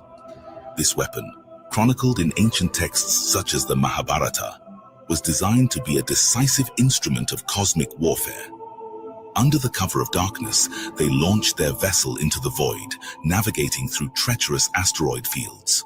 As they fled, a beam from the giant Anak starship struck Maldek, shattering the planet into pieces. The ship narrowly avoided the shockwaves from the explosion, emerging unscathed from the devastation. When the destructive force was unleashed upon the planet, it set off a chain reaction of colossal explosions. These blasts rippled through Maldek's core, causing a series of violent detonations that shattered the planet into a multitude of fragments. The once cohesive planetary body fractured into countless pieces, creating a vast asteroid field and scattering debris across the solar system. The destruction of Maldek resulted in a dramatic transformation of the region between Jupiter and Mars. Amidst the chaos, the souls of Maldek's Martian inhabitants that did not survive found new corporeal forms on Tiamat through the Pleiadians, who assisted transcending their souls, and then seeded mammals that would eventually evolve into primates on Earth. Well, the Pleiadians... This is the thing, though. Like, this is what we were talking about earlier in terms of, like, people channeling when they're being creative, when they're creating art, when they're writing scripts for things, when they're writing stories. It's like, there's a reason that archetypes exist. There's a reason that we keep seeing the same stories repeated over and over and over again, just in different forms, because those stories come from somewhere. It's not that, you know, and people are being inspired to create them. I agree. A lot of our science fiction, our comic books, probably even freaking Tolkien. I mean, it could be all have been channeled history, as far as we know. Having played a role in cultivating these new life forms, also became key players in the resistance against the Anak Empire's destructive ambitions. In the wake of Maldek's devastation, only a few Martian refugees managed to escape the cataclysm, including a Martian named Hanuman. These survivors were guided by the Andromedan and Pleiadian Council to planet Tiamat, a sanctuary where they joined the Lemurian colonies of the ancient Nazcals Ramai. Tiamat, already a focal point of cosmic significance, became a refuge for cosmic refugees fleeing the ravages of the Anak Empire. When the Galactic Federation last visited the colonies of Tiamat, many races were already seeding their own species. The Ohora system represents the inaugural Anak outpost within the galaxy, established approximately 700,000 years ago. Originating from a parallel universe, a prominent scion of the early Anak Atlantean royal houses, accompanied by a significant retinue, traversed a cosmic portal situated within the star Just me, or the words not lining up Upon with the their video arrival here. at this new planetary outpost, I think they're a little delayed. A lot delayed. I mean, I can't control the captions. No, I'm just like, I don't know, maybe turn them off and then turn them back on. Okay, I can't even tell if it's already said that or it's going to say that. I think it already said it, but it said it a minute ago. Yep. All right. Well, I'll just turn the captions off, and if anyone really wants me to turn them back on, I will. Okay. they designated the star system as Arak Nara, translating to starlight. Over time, this designation was simplified to Ohora, becoming the home of the Ohorai, a hybrid race resultant from the Anak lineage. High plasma density stars like Arcturus, Antares, and Sirius A are often characterized by singularities at their cores, which act as natural stargates termed Arak. The Anakim, however, engineered artificial jump gates called Ba'ab, which facilitated travel within a single dimension, but lacked the interdimensional capabilities inherent to the natural Arak. As the Anak of Nibiru transitioned to their new home, internal schisms began to manifest among the cosmic refugees. Over millennia, these schisms intensified, shaping a complex civilization marked by cycles of warfare, remarkable technological advancements, and epochs of primitive development. Eventually, a modicum of peace was achieved, leading to the emergence of two dominant Atlantean tribes, one led by An from the north and the other by Antu from the south. To unify their bloodlines and stabilize their governance, they opted for a marital alliance, establishing a dual monarchy with representatives from both tribes as the king and queen of the newly consolidated Anak Empire. During this period, a mysterious dark hybrid species of greys, known as the Mater of Megope, emerged in the Andromeda Galaxy. The Mater formed alliances with several dark factions, including the Chiaka, the Alliance of Six, and the Nebu. Their rapid advancement allowed them to become highly efficient colonizers, overtaking 77 underdeveloped worlds. Their primary objective was assimilation and dominance over all other beings. Employing advanced cybernetic warfare, the Mater launched aggressive attacks on the Galactic Federation's mainframes, leading to the obliteration of 17 humanoid societies within the Andromedan system. Their strategic and brutal methods leveraged cutting-edge cyber technology to dismantle the infrastructural integrity of entire star systems. Queen Tiamat assembled legions of Chiaka Orion dragons to fight the Maitre from her homeworld. An, the foundational king of the Anak Atlantean Empire, established his dominion in Nataru, one of the 7 galaxies governed by his mother, Anakim Lu-Ra, the Supreme Empress. An adopted the title Ra, symbolizing supreme ruler, a designation later inherited by his descendants, Anu, Enlil, and Marduk, during their reign over the solar system from their stronghold on Saturn. Upon arriving in the Eurus system, An and his court settled on a planet they named Anshari, laying the groundwork for their expanding empire and marking the beginning of their enduring influence across the cosmos. In the early era of the Anak civilization, the royal... John, it started before then, and now it's like weaving through the Anunnaki story, so you can see how the Draconians like overlap with the Anunnaki. But now we're in the Anunnaki section. Yes. Empire and its multi-species society expanded across various star systems. They interbred with other royal kingdoms from different worlds, establishing robust colonies on the planets they conquered. Upon arriving on their final planet, Nibiru, many royal family members who developed various colors and hues from light to dark and slightly pointed ears over the Shahs, giving their future offsprings and descendants various genetic traits from all worlds conquered. Offspring with mixed genes, however, would either exhibit bright, melanin-free skin or inherit the genetic traits of the other race within the first Shah of a royal's life, adapting their physical bodies to the genes of their parents and the diverse worlds they encountered. Extraordinarily, the Atlantean royals had cells that gave them certain superhuman abilities and skills in certain planetary environments, and due to the large sizes of each planet they inhabited, their stature grew at great heights. At the inception of the Anakim Atlantean Empire, the star system in question was devoid of advanced civilizations. Most of its planets were in the primordial stages of life development, with only a few worlds exhibiting nascent signs of biological evolution. The Anak Atlantean Empire, later known as the Anunnaki, was not a monolithic entity, but rather a complex amalgamation of diverse species. This diversity was further augmented by additional groups that allied with the Anak Empire on Nibiru and Earth. The Anakim represented a distinct culture rather than a single species, born from a confluence of various cedar species through interbreeding and intermarriage following the royal union of Tiamat and Tiberian. The contingent that journeyed with An to the Bootes star system included genetic lineages from reptilian, human, and grey origins. An himself was a particularly prominent hybrid, embodying traits from human, grey, Lyran, and reptilian species due to his mother Anakim Lu-Ra, the granddaughter of Queen Tiamat herself. Her line was distinguished by elongated heads, athletic muscular, tall from 8 to 14 feet, with hybrids being 7 feet, albino, smooth, humanoid, pale, and later dark. Lyran, reptilian, mammalian features with a spectrum of Asiatic, Aryan, African features with short pointed ears.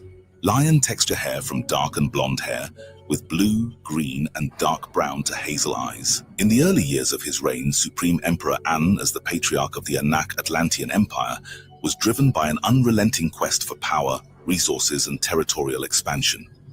To achieve his ambitions, he sought to forge a closer alliance with the ancient and immortal Queen Tiamat of Orion, the progenitor of his own race. Queen Tiamat, in her prime, wielded immense power across the cosmos. However, her eldest daughter, Anakim, harbored ambitions to usurp her throne. As Tiamat aged, she grew envy and jealousy of her daughter. Anakim's strength, both physical and spiritual, grew in assimilation of Tiamat. Tiamat, feeling her power waning and youth waning, feared the inevitable replacement by her own progeny. In a desperate bid to retain her power, Tiamat engineered a potion that would subdue Anakim Ra, her own beloved daughter. News of this treachery reached King An, the eldest son of Anakim, who intervened to save his mother from Tiamat's malevolent grip. The outbreak of the Second War in Heaven marked a pivotal moment in galactic history of not only of Orion, but as well as Pleiades and Andromeda. The conflict was ignited by Anne's aggression towards Queen Tiamat, driven by the belief that she had murdered his own mother, and her refusal to relinquish control of her empire and the humanoid colonies. Tiamat, convinced of Anne's unfitness to inherit the celestial dominion, remained steadfast in her vow to protect the seeded beings and civilizations of her world, a duty she had sworn to the council and her consort, Tiberian. To counter Anne's demands, Tiamat passed the empire to her son, Kingu. This decision enraged Anne, leading to a nefarious scheme by the royal houses of the Anak. The ensuing conflict caused a rift within the Igigi Legion and escalated into both terrestrial and celestial battles. During this tumultuous period, Tiamat's planet was home to 4 distinct colonies: the Lemurians, a diverse and multiracial society, the Lyran colony, the reptilian Draco, and the Agathans residing within Hollow Earth. To consolidate his power and conquest, and dispatched his commanders to seize control of these colonies, ordering them to capture all women from each refugee race and forcibly interbreed with them. Yo! Through the Is it with absolute them? quantum Of course, fluid yeah. matter resembling a mirror, Tiamat observed Seriously. everything her children, the Anak royals, were planning. The great son of the north became powerful and unforgiving. Although deeply disheartened, Tiamat changed her composure and heart to the spirit of forgiveness and mercy. Her extensive experiences with warfare, love, and loss had left her weary over countless eons, teaching her the power of the ether and Mother Christ consciousness. At a time, she had the power to decimate her entire line of the Anaka, however her heart changed. She had gained the trust of the higher 7 lords of the 11 dimensions, like the great Enki and the great Ningish Zida, enabling her to incarnate at will beyond the universe and simulation constraints. Despite intense pressure from her commanders and council to retaliate, she chose restraint. Yeah, what was that? Sorry. She's basically was gifted ascension. Okay. And the reason is because she chose, instead of war, she chose love, she chose patience, she chose and Tiamat's been around for like a few million years at this point. So she's seen some shit. And back during this time period, people like, well, beings, creatures, whatever, entities didn't have to reincarnate. They lived long enough to learn all the lessons. And so Tiamat was like realizing, instead of continuing all these wars, which is what she was doing in conquest, she went, you know what? Let's try some love and compassion, and let's see if we can be a little more understanding about things and work together a little more. And the 11th dimension master, we're in 3rd dimension. So there's 11. Those are the most ascended of the ascended, I guess. Mm-hmm. Those guys gifted her with, okay, you can reincarnate and at will. You are an ascended master now. Like, they gave her the status. So it's basically like you went through basically all your lifetimes in like a single lifetime, and it just took a really long ass fucking time. Well, I mean, we reincarnate over millions of years or hundreds of thousands of years or thousands of years or whatever, not necessarily even on this planet, but it takes us that long, and we have to keep dying and coming back and starting fucking over every goddamn time. She had continuity. I think that's I'm not sure I would like that. That is a long ass time. That is a long time. Like, even to conceptualize, like, I have to live for how, like, in perpetuity forever. Like, that's a long ass time. Well, we already do. Well, I guess that's true. I guess so. We die in our human form, and then we go back to spirit, and then we reincarnate as something else.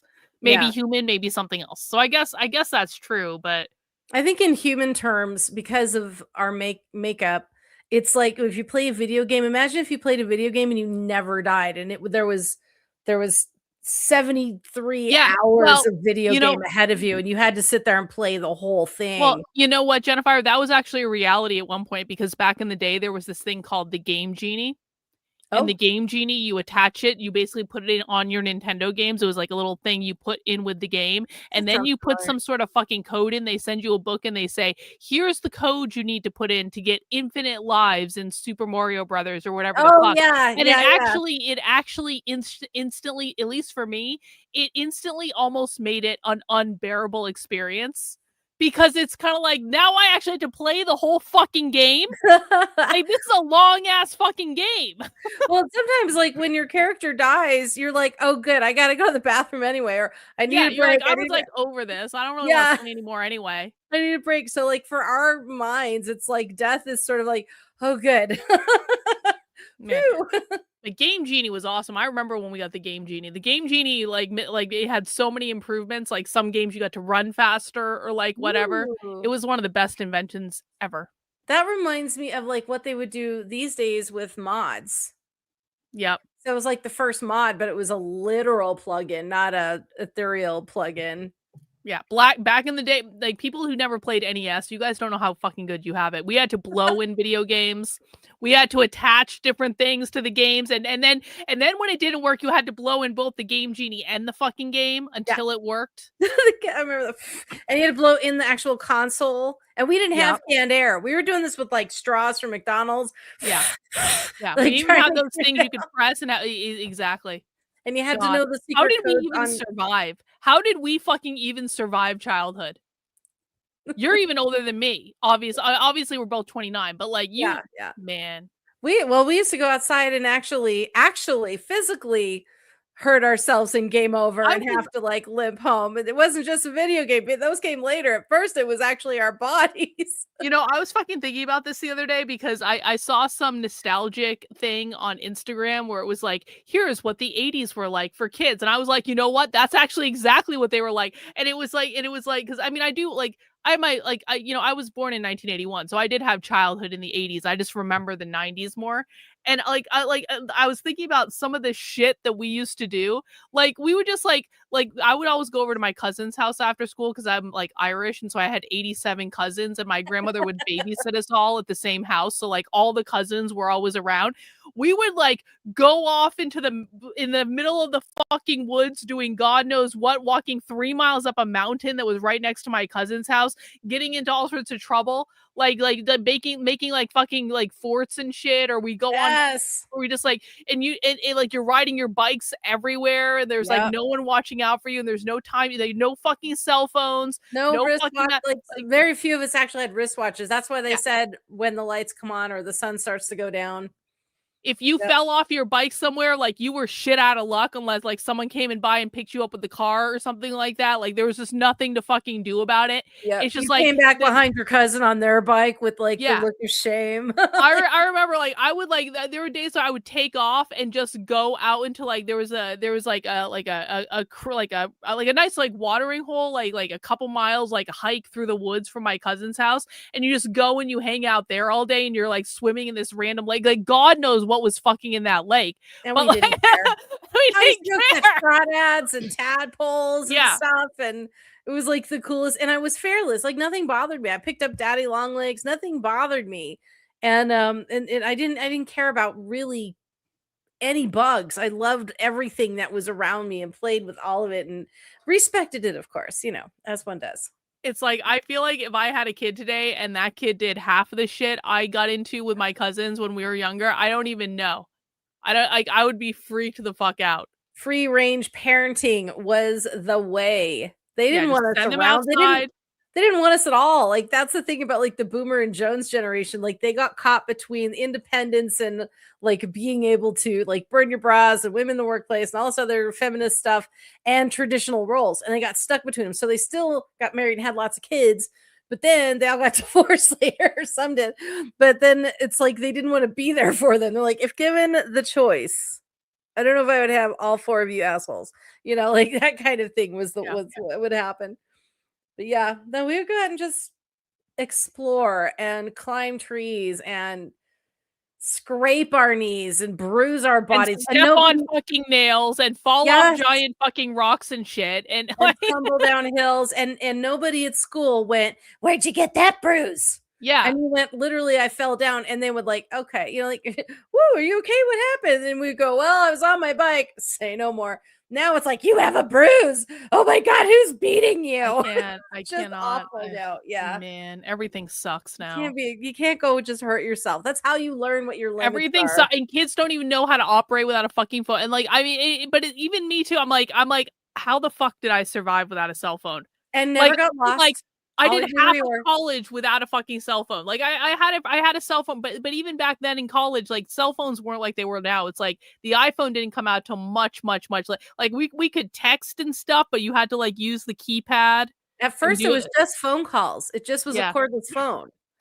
And then, they started doing real little bit of texting. Yeah. And then, and then the smartphone came out, and it's like, now it's a computer.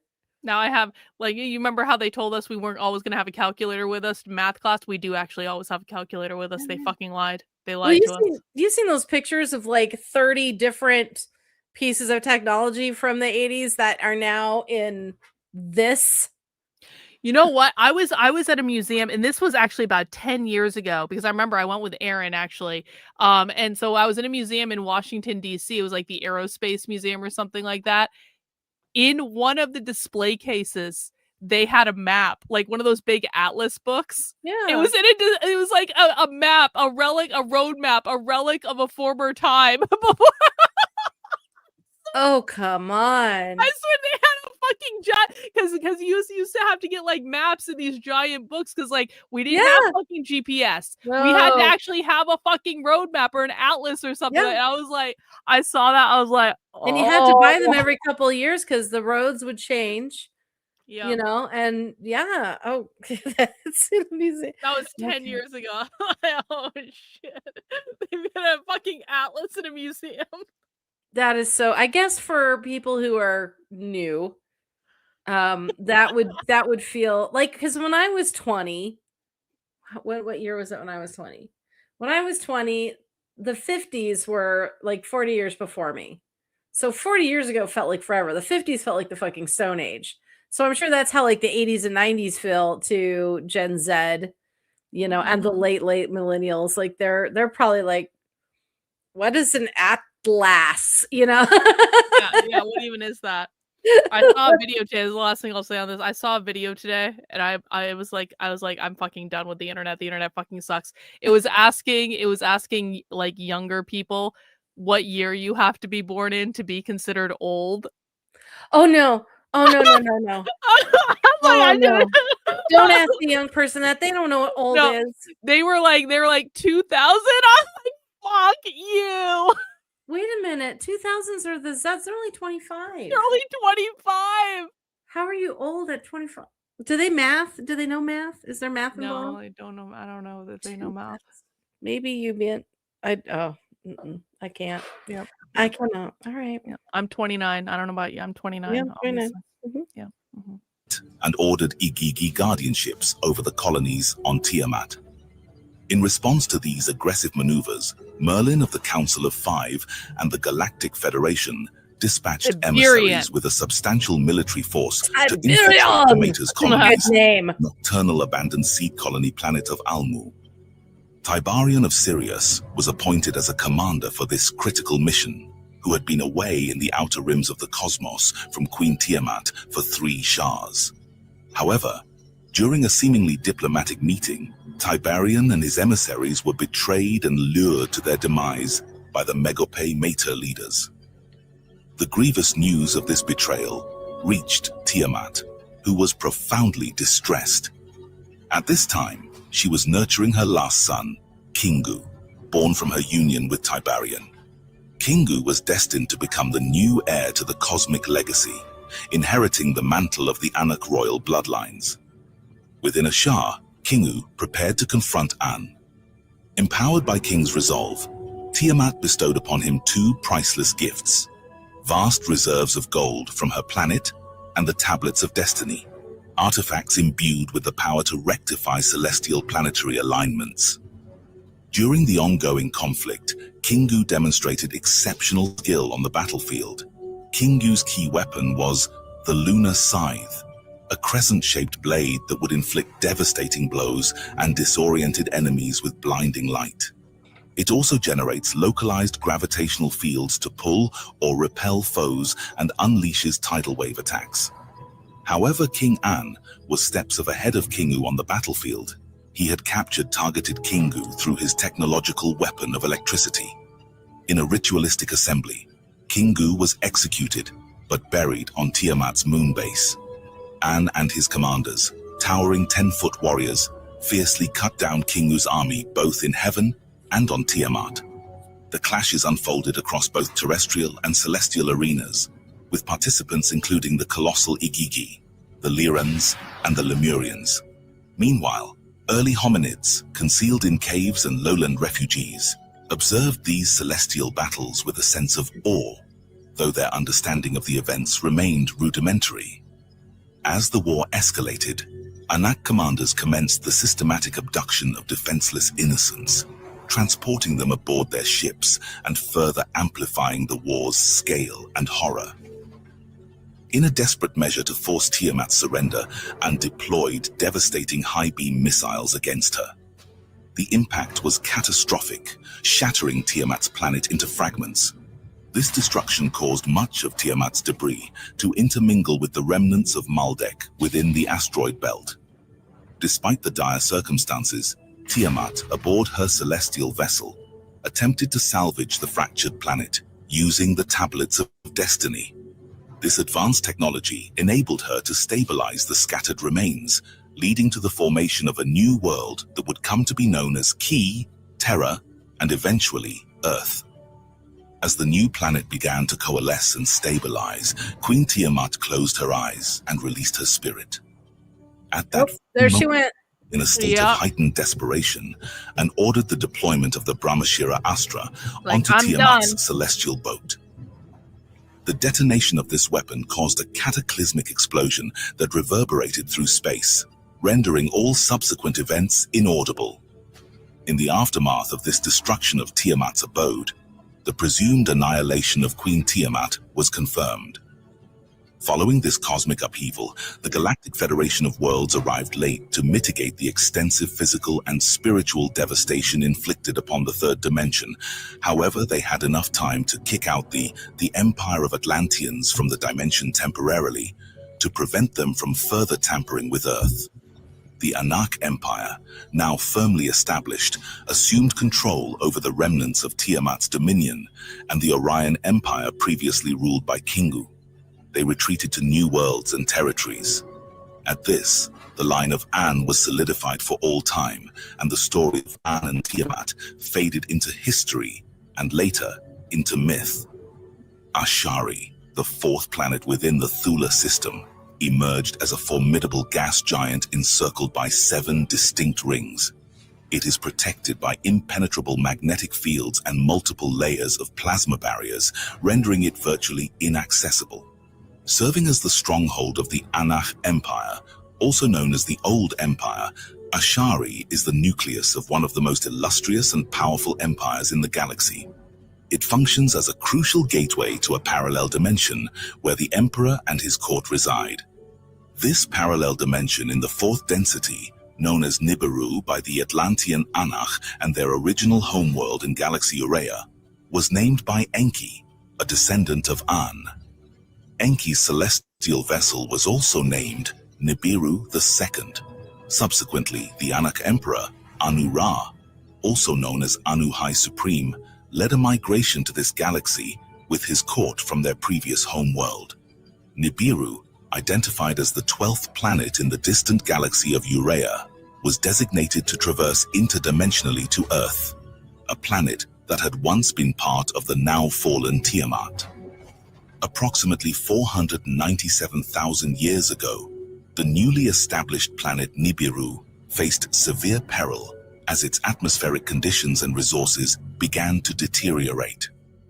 During this period, the Atlantean Anak Niburian royal house was under the rule of King Lama at this period. Amid the mounting challenges of his reign, Prince Alalu, a descendant of An, successfully overthrew Lama. This upheaval triggered a crucial confrontation with another prince named Anu, also a descendant of An, who contested Alalu's claim to the throne. Despite the challenge, Prince Alalu managed to persuade Anu and the council to allow him to retain his kingship. In the course of time, Prince Anu took as his consort an reptilian Pleiadian hybrid princess named Namu. Although he was deeply devoted to her, Namu was not of pure Atlantean lineage. She later gave birth to Ea, also known as Enki, meaning he whose home is water. As the atmospheric and resource conditions on Nibiru continued to decline, discontent among the civilization and Atlantean royals grew under King Alalu's rule. Anu, who had been serving as the cupbearer, resolved to challenge King Alalu for the throne. Oh, is this where he bit off his dick? Alalu and An engaged in unarmed combat for the throne, with Anu emerging victorious and Alalu disgraced. They left out the part where which one bit off? One of them bit off the other's dick or something like that. Actually, the guy who lost bit off the victor's dick because the victor came back and kicked his ass for it. I think, yeah, it was because I've forgotten all the names. Someone definitely lost a dick in this fight, though. That I remember. Yes, at the base. Yeah. It was a different time then. Come on, guys, relax. Standard. Anu ascended to kingship while Alalu was missing. Dick. After relocating from Nibiru's Araknara to Ashkera for strategic reasons, Anu married his queen and sister Antu, Anu is the one who bore him Enlil, now and later married an Adari Andromedan princess who bore him the daughter Ninma, also known as Ninharsag. Apparently, Subsequently, they must Anu put it back moved the center of his empire to the Sirius B star system, adopting the names Atlanteans and Syrians of the Anak Empire. Later, the term Anunnaki would be created. Anu established the capital of this new empire in the Araknara system at a planet Nibiru. Alalu fled to the lost planet known as Ki, which was once Tiamat, once believed to be part of the legends of An. There, he discovered vast gold reserves and a breathable atmosphere.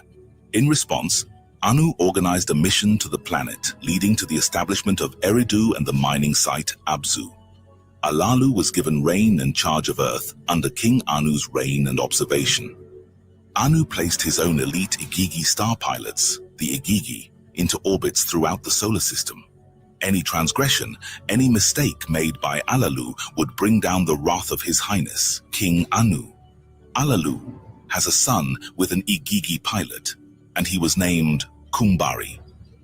To further secure the solar system, King Anu placed his own son, Prince Enki, in charge of the elite IQ starships, and a special group called the Igigi, the Watchers. Just like the fast-forward version. His title would be Igigi were the giants. Lord of Command. Yep.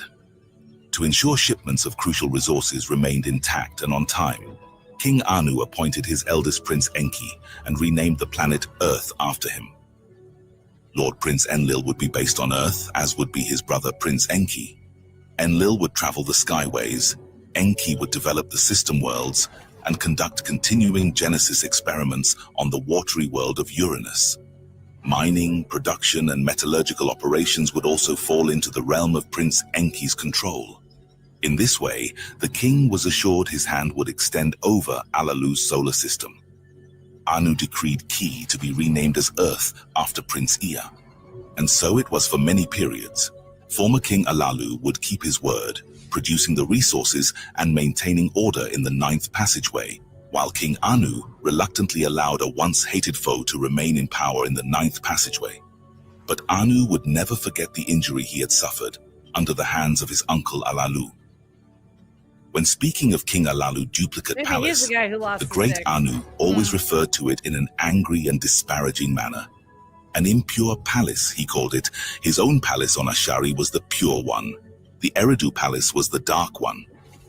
King Anu would never forget the torments his father had endured by King Alalu, his own uncle. The hatred of a lifetime welled up within his very being.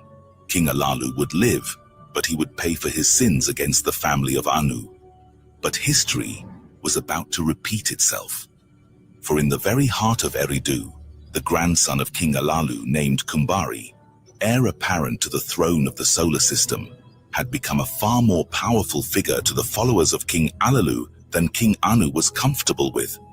And time would tell on the rivalry of Anu and the offspring of Alalu. Around 445,000 years ago, Enki, Anu's eldest son, led an Anunnaki Atlantean crew to Earth, where they found underground gold deposits in North Africa. Enki, also known as Ea, named Earth after himself. A visit from Alalu led to disagreements, which were ultimately resolved by seeking judgment from their father, King Anu. Anu's visit to Earth delineated roles for his sons, marking a pivotal moment in Anunnaki history. 250,000 years before the evolution of Homo sapiens, Enki and his sister Ninhursag conducted experiments with Homo erectus DNA, resulting in the creation of Adamu and Tiamat, also known as Eve, the first Homo sapiens. Initial infertility prevented reproduction, but in secret, Enki and his son introduced 2 branches to the Tree of Life, enabling procreation and shaping humanity's genetic structure. During this period, Adapa, the earliest Homo sapiens underwent genetic enhancements, surpassing the Anunnaki in power and consciousness. He became the first human capable of harnessing unlimited sentient consciousness and containing the universe's power and knowledge within his DNA, alongside his spouse Titi. This provoked envy among many Anunnaki, as modern humans' potential to surpass them spiritually and technologically became apparent. Enlil, the Lord of Air, then decreed that humans should remain confined to the 3rd dimension. As Earth's civilizations advanced, many interdimensional Anunnaki visitors arrived, including the Nazcals, Andromedans, Lyrans, and Pleiadians. These Anunnaki were assigned to higher roles or lower Igigi commands based on their lineage and loyalty to Anunnaki leaders. Eventually, a particular mixed group of Anunnaki Igigi, also known as the Watchers, swore an oath to take earthly wives and mate with them. Their descent led to conflicts and the emergence of the Nephilim, the children of the Anunnaki Igigi. Enki's interventions exacerbated tensions, culminating in a great flood. Well, they The survivors say, preserved the knowledge of civilization. Hang on, go ahead. They do say that the Nephilim was the Nephilim are the product of is it the angels and human women are the Nephilim, or was it the Nephilim that mated with human women and made giants? Something like that. But I know there was Wouldn't it be the Nephilim mating with human women made giants? That makes more sense to me. Yeah, something. I think that was it. And then because there's a whole lot of old like Christian lore about different angelic species coming down and mating with human women and making other kinds of new types of humans. And they were fucking everyone, if I recall from the last documentary. Like they were just fucking all of them. Yeah. Yeah. And the thing is I often wonder if like weren't there, I guess they didn't have any of their own women, or like what about the Earth men? Weren't there any like female Nephilim who were like, hey baby. So Peace and Love here says angel plus women equals Nephilim. Nephilim plus women equals giant. So I had that right the first time, kind of.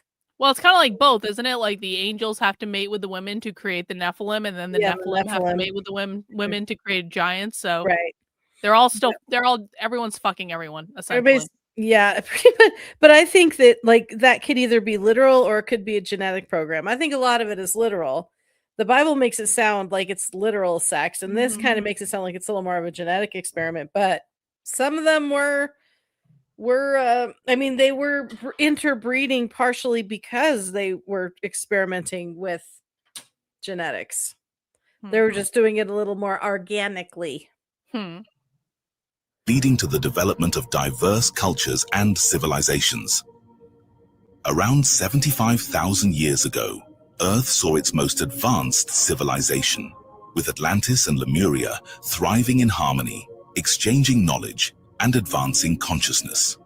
Genetic experiments diversified the modern human genome under the influence of 22 extraterrestrial races, including various Anunnaki factions, while shortening human telomeres to limit power and consciousness escalation. That's why 3 Shahs later, disputes arose between Andromedan Zeta races. In honor of his Adari Zeta Pleiadian mother, Enki engineered a specific dragon race in a laboratory. turning dragon Earth into race? a Here safari we for go. Adari races and their fellow Oh, ancestors. wait, is this The it? Andromedan. Is this the payoff? Is this the dragon race? Is this the reptilians? Well, They engineered a dragon race? So there was a serpent kind of dragon race already. That's where Tiamat came from. But then they started to play with that kind of dragon DNA, dino DNA kind of shit. And we saw how that worked out in Jurassic Park. So obviously So it's like a hybrid dragon race. They started playing around. Well, because remember they had to leave because it got too much oxygen here. So maybe they were trying to get them so they could live here. But I think this is an offshoot of the Draco now, the Earthbound ones. But I mean I could be a little wrong. Let's see what it says. Beings. This was part of a peace treaty between the Andromeda Hive Queen and Isis, designating Earth as a hunting ground for giant lizards. Despite this golden age, disruptions occurred around 52,000 years ago with the manifestation of a tree of life on Atlantis. The conservative Enlil considered ending the human experiment, leading to a split between Enki's followers and those loyal to Enlil. Atlantis and Lemuria faced challenges, but the memories of this utopian era endured in modern humans' cellular memory. The Mesopotamian Sumerian civilization, the oldest human civilization, was split into regions. The biblical timeline begins, and ancient Kemet known as Egypt is established. 77,000 years ago, the eruption of Mat Toba reduced the population to about 2,000 resilient individuals. Emerging from this adversity, civilizations concentrated around the equator on Atlantis, Africa, and Lemuria, laying the groundwork for advanced cultures. The Anunnaki of Nibiru were intrigued by Atlantis during this time, as Enki had unearthed ancient ruins dating back 200 million years. These ruins, though ancient, displayed advanced technology from the first Draconians, a branch of the Anunnaki royal family. When Enki discovered the site, the Nakals, another branch of the Anunnaki from a distant star system, revealed themselves to him, proclaiming, "I am the Hidden One. We are the many, and we are the Ancient Ones returned, the physical embodiment of the oneness principle. It is my duty to ignite the barrier, so that all may understand that within the light, I am you, and you are me." This revelation widened a growing divide in Anunnaki culture. Enki and his followers embraced the Nakal's teachings, evolving in consciousness and valuing a diverse earthly and galactic culture, while Enlil and the people of Nibiru grew more intolerant and aggressive, prioritizing the purity of the Anunnaki royal race. Anu and Enlil then decided to confine all of humanity within the 3D matrix. The Nazcal's Ramai became star brothers and part of the Anunnaki Empire. During Atlantis' flourishing period, the Nazcals aligned with the Lemurian Empire, ruled by Inlay, the great enemy of Atlantis. Unfortunately, the Ramai were left to fend for themselves when Inlay initiated apocalyptic devastation. After the Younger Dryas event, the Ramai settled in the underground regions of South and Central America. They were instrumental in the rise of the Maya civilization, significantly advancing sciences. They taught the Mayans about astronomy and time, but departed when the Maya civilization was at its peak. Despite the Ramai's contributions, the Mayans began performing blood sacrifices in their name, elevating them to the status of gods with great superstition. Neglected by Enlil, the Ramai came under the protection of the Galactic Federation of Worlds. They did not seek refuge with the Anki region, as Earth was still under Enlil's and his son Ninurta's guardianship. Local myths and folklore preserved their memory, evidenced by ancient buildings aligned with the rising star Capella. The Nakals revealed the vast intergalactic community to the Anunnaki of Nibiru, ushering in an era of enhanced genetic experiments on human evolution. This brought various physical features and cultures to Atlantis and Lemuria, with advanced extraterrestrial cities thriving as interconnected hubs of consciousness and technology. This period left an enduring mark on humanity's cellular memory, resonating with the idea of a utopian past. Between 200,000 and 75,000 years ago, human culture on Earth gradually developed, and the Homo sapiens population increased significantly, and Homo sapiens sapien had conquered and replaced all humanoid species on Earth besides their ancestral cousins, primates. The population could no longer be confined solely to Mesopotamia, and mining operations expanded to North and South America and the Pacific Archipelago's islands, which would become known as Mu and later Lemuria. The Anunnaki ruler of Pacific Islanders was Kumbari, son of Alalu and last rival of Anu. Unfortunately, more aggressive Homo sapiens sometimes hunted peaceful nomadic Neanderthals and other earlier hominids in what would become Lemuria. However, many Anunnaki began Alte.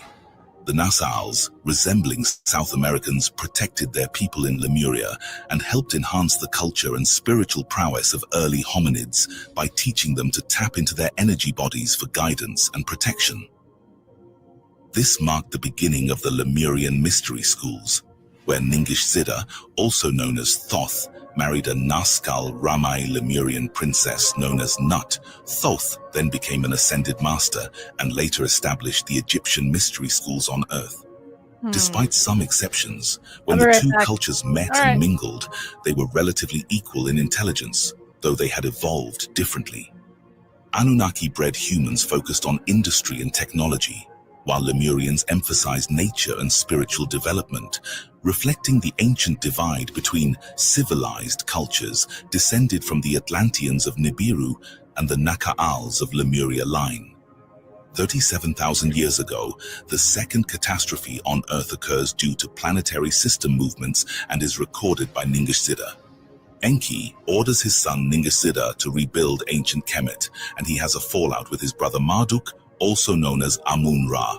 Pleiadian Anunnaki, beginning their intermarriages and breeding, sharing ancestry with the Atlantean hybrid Anunnaki. They then genetically modified groups such as the Olmecs and Nordics and seeded indigenous native people in early North America. Many of these beings later withdrew underground to maintain the purity of their lineage, residing in the Hollow Earth city Agartha, uninterested in mingling with more aggressive bloodlines. 36,000 years ago, the first of the Great Pyramid Wars began. Inanna, daughter of Enlil, becomes a goddess. Enki orders Thoth, also known as Ningish Zida, to Mesoamerica and writes emerald tablets. Wait, Agartha. The Mayan Aztec civilization and... Go ahead. We know Agartha. Agartha is where the aliens established there, and the after the Younger Dryas, it's where the Lemurians went, and that is under Mount Rainier, I think. Okay. I think that's the one that's in Washington, I want to say. That's why they always see lights and stuff around there, and there's all kinds of people who disappear and then reappear. I need some sort of fucking chart for all this. Like, this is like in the Bible where, like, they all begat each other. It's like, I can't keep track of all this bullshit. Like, someone draw me a flow chart and tell me where they all went. Thanks, Melinda. Shasta. So the Lemurians are in the Pacific. They're the ones that after everything floods from the Younger Dryas, that's where we get all our Pacific Islanders. The Asian cultures and Native American and South American cultures all kind of resemble each other because they were all seeded from the Lemurians. The ones that actually, those are the human ones anyway. The actual alien ones who didn't flee Earth went into Mount Shasta. Thank you, Melinda. I got confused. I'm like, one of the mountains over there. All right. Indigenous Americans begin. On the surface, Earth faced new challenges. The contract between Marduk, also known as Amun-Ra, who had Draconian Omicron blood favoring winged dragon men for peace, expired. This led to the Pyramid Wars, during which Anunnaki royals created an artificial ice age, a nuclear winter. Civilizations that had expanded north and south retreated towards the equator, and Pangaea eventually broke apart. As a result, human cultures concentrated into technologically and spiritually advanced civilizations known as Lemuria and Atlantis. Other groups seeking shelter discovered ancient underground caverns and cities, some populated by Dracos and others by more benevolent groups like the Agarthans. This migration to the underground world continued for hundreds of thousands of years, especially during times of surface hardship, leading to the development of Agartha, an inner Earth civilization with cities spanning the globe. The 6-year nuclear winter and the subsequent 1,000-year ice age reduced the population to around 2,000 people, who were the most intelligent, resilient, and adaptable. The civilizations that emerged from this winnowing would be the most advanced Earth has ever seen, even to this day. This winnowing nearly eradicated most early hominid groups, allowing Homo sapiens sapiens to become the dominant human group on Earth, though some spiritually advanced early hominid groups, such as Yetis and Bigfoot, did survive. There they are. In the Yetis annals of and lost Bigfoot. earthly history, the decline of iconic civilizations eventually led to an epochal event, echoed in religious texts and indigenous tales as the Great Flood or the Great Cataclysm. This journey towards devastation spanned an incredible 40,000 years. While there were periods of advancement, Atlantis experienced a noticeable shift from consciousness exploration towards a focus on science, technology, and military prowess. This shift can be largely attributed to the 13 royal bloodlines, known as the Cabal. Despite the overarching influence of the Nakals and Maya, the Cabal subtly inserted themselves into ruling society, promoting technological marvels and various instructions from Amun-Ra on how to control and enslave the minds of souls. These wonders captivated the masses, subtly diverting their attention from consciousness growth. Like the Over internet. time, the Cabal adeptly positioned themselves within all echelons of power, pushing for dominance and militarization. The Cabal are long descendants of Amun-Ra and the Sumerian king list. Their motives aligned with the subterranean Chirkar Draco Empire, forming a persistent alliance. Although many assume Draco to be synonymous with the Cabal, they are merely a part of it.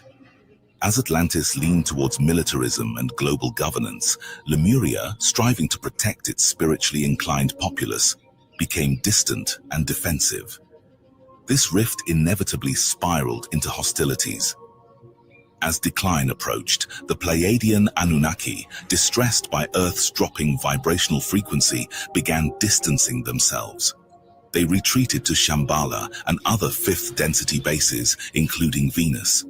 Other consciousness-attuned groups from both Lemuria and Atlantis sought refuge in the evolving 4D civilization of Agartha, away from escalating terrestrial conflicts. At this time, Thoth, the son of Enki, was regarded by the Ascended Masters. He taught the children of Lemuria and Atlantis about the inner Christos, the law of one, and Maharata realities. Pleiadians and Sirius B alliances saw him as a messenger and peacekeeper between them and the Atlantean Anunnaki royals, being of reptilian Draconian origin. The cloister Doratura plates, frequency holders and transmitters, were created alongside 12 signet shields resembling hubcaps.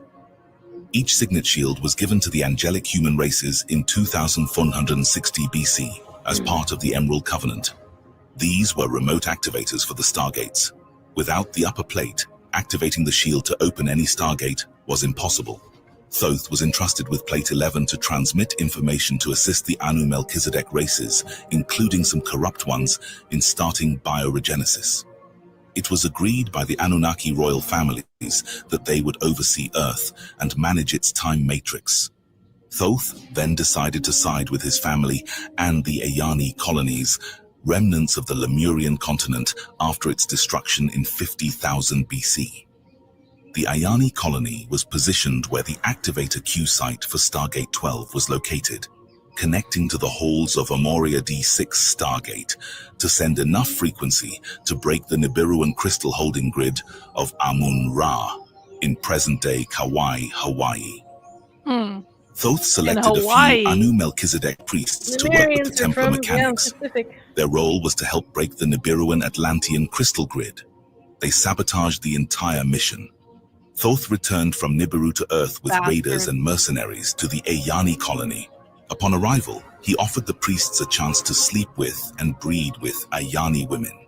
He jammed the communication lines to the inner Earth races and to Sirius B, which were the main outposts receiving off-planet information. He then falsely informed the Pleiadian inhabitants that the Pleiadian Council had surrendered, threatening that if they did not join him, everyone would be tortured and killed, and Earth would be destroyed. He insisted that if they cared about other life forms on Earth, the Ayani women would agree to be their breeders. The Pleiadians realized that the Atlantean royals had control of certain stargates, suggesting that the House of Anu controlled the entire planet.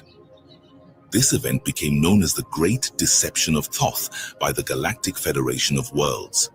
It was later revealed that Thoth's family had been threatened by the Chiakar Empire, forcing him to have Anunnaki of Nibiru breed with the Ayani women. 32,000 years ago, Enlil, having resided on Nibiru for some time, received astronomical findings predicting a near-catastrophic disaster involving a close encounter between Nibiru and Earth. Unlike Earth, the water-scarce Nibiru would not endure seismic aftershocks and tsunamis. For Enlil, this seemed like a perfect opportunity to cleanse the Earth and restart the experiment. He mandated silence regarding this impending doom. Enki, however, independently discovered this astronomical truth. Despite his attempts to share this knowledge being blocked by Enlil, Enki's love for his people and Earth's civilizations drove him to secretly inform the Maya. They embarked on a mission to preserve Earth's biodiversity by storing DNA in an ark, a spacecraft, not a traditional boat. Submersible vessels for survivors were also constructed, overseen by the chief engineer Zisudra. Uh-oh. Okay, 4. This is it. Yeah, it's the end of This it. is the big culmination. 5 million years ago, beings from Sirius B established a profound connection with Earth, creating an artificial bridge portal called the Halls of Amoria. This portal linked Earth's core to a powerful artifact known as the Spear of Amenti. With the second seeding of life on Earth, a new consciousness emerged and integrated with this bridge, giving rise to a group called the Lemurians. These beings would later play a significant role during the Atlantean era, as the bridge eventually became known as the Eye of Horus during the third seeding. To uphold cosmic order, the Ra Confederation and the Syrian Council created the 666 Templar Unbreakable Seal. This seal prevented the Anunnaki and Dracos from interbreeding with other species, though hybrids born of these unions became known as the Children of Anu. Then, 750,000 years ago, the third seeding commenced. To safeguard the Spear of Amenti, it was moved to the Andromeda Galaxy, with a new portal bridge established between Earth and Andromeda, known as the Ark of the Covenant, a powerful fourth density seal. Go ahead, sorry. I think a seeding is like when other races come to live. Like I think it's a migration event. I could be misunderstanding that, but I think that's what they do, like migration events. That's why Earth has so many different alien critters on it. That makes sense. Was placed on the Ark, allowing souls to descend to Earth but preventing their return unless they possessed the essential fourth density gene. This event, called the Diminishing, marked an agreement between the Anak royals and the Chakra to reduce the cerebral capacity of all humans, preventing their potential evolution. The Chakra Draconians had allied with Marduk, son of Enki, solidifying their pact with his Igigi followers. This pact sparked the First Pyramid War, as many other Anunnaki and their human allies opposed it, leading to uprisings. Those who were captured faced death, or had their souls forcibly bound to the diminished 3D matrix, where they would exist in their restricted human state.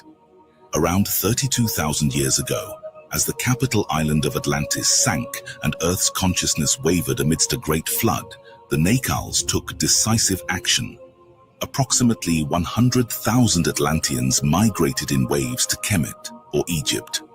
There, they collaborated with Ningishzida, also known as Thoth and Anunnaki, to construct sacred temples around the world, primarily pyramids, as part of a new consciousness grid, if needed. During this era, Thoth designed and built the renowned pyramids of Giza. While some prepared quietly for potential catastrophe, the Cabal used their extensive knowledge to develop a weapon intended to destroy Nibiru. Enki and the Nakals, however, focused on preserving life in the aftermath, while the Cabal aimed to prevent the crisis entirely. This period marked the golden age of Sumer and Egypt during the Egyptian New and Middle Kingdoms. Thoth established the priesthood in Egypt, initiating manipulation of his future lives and leaving a lasting impression on later ruling classes. Marduk, also known as Amun-Ra, is cursed to the status of a human soul, forced to live human lives until the end of eternity. The Orion elites, who are close blood related to Marduk, and the Anunnaki, initially stationed in Antarctica for scientific research, expanded their influence through various bloodlines, particularly in Egypt. Aligned with their Draco collaborators, they intervened when the Greeks began to elevate the consciousness grid. The Cabal, already entrenched within Roman culture, steered Rome toward conquest and domination. Although Roman culture had positive aspects, the empire's decline and ensuing chaos were largely driven by Cabal interference. When the Romans conquered Greece and Egypt, they absorbed Greek deities under new names. Disillusioned by the cultural decay they had once cultivated, the positive Anunnaki withdrew.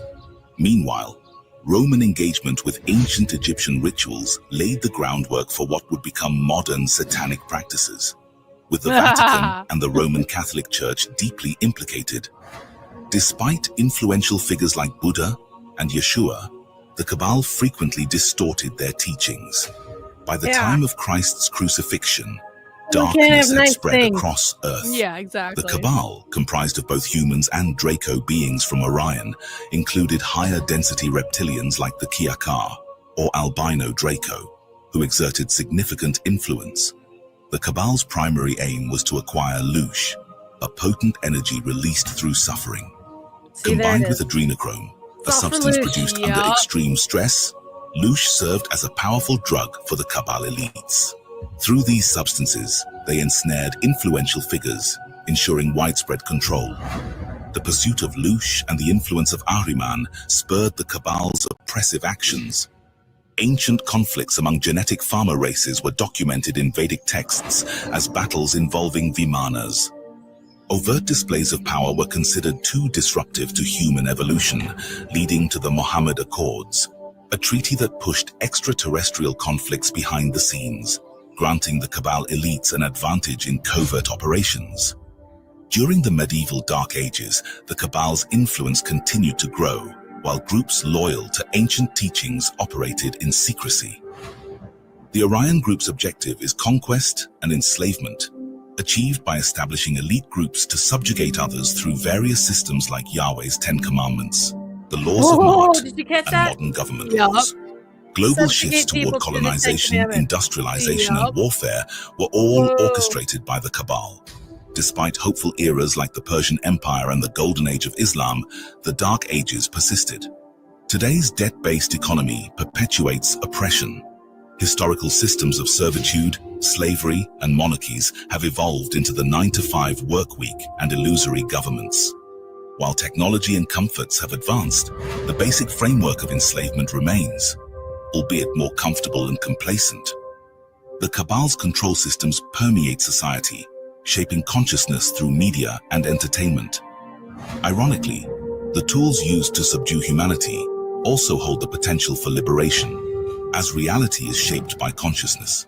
By learning to direct our consciousness, we can begin creating the reality we desire. So real. The stage for the current era of history began around 1900 AD. At this time, the Vril Society emerged and became central to the unfolding narrative. While many secret societies explored consciousness, the Vril Society was the... What were the Vril? I've heard of this. Yeah, the Vril were the race that advised the Nazis. Oh, that actually makes a ton of sense, because I was having a conversation with Amalek where he said something about his Vril, and I was like, okay, fine, whatever.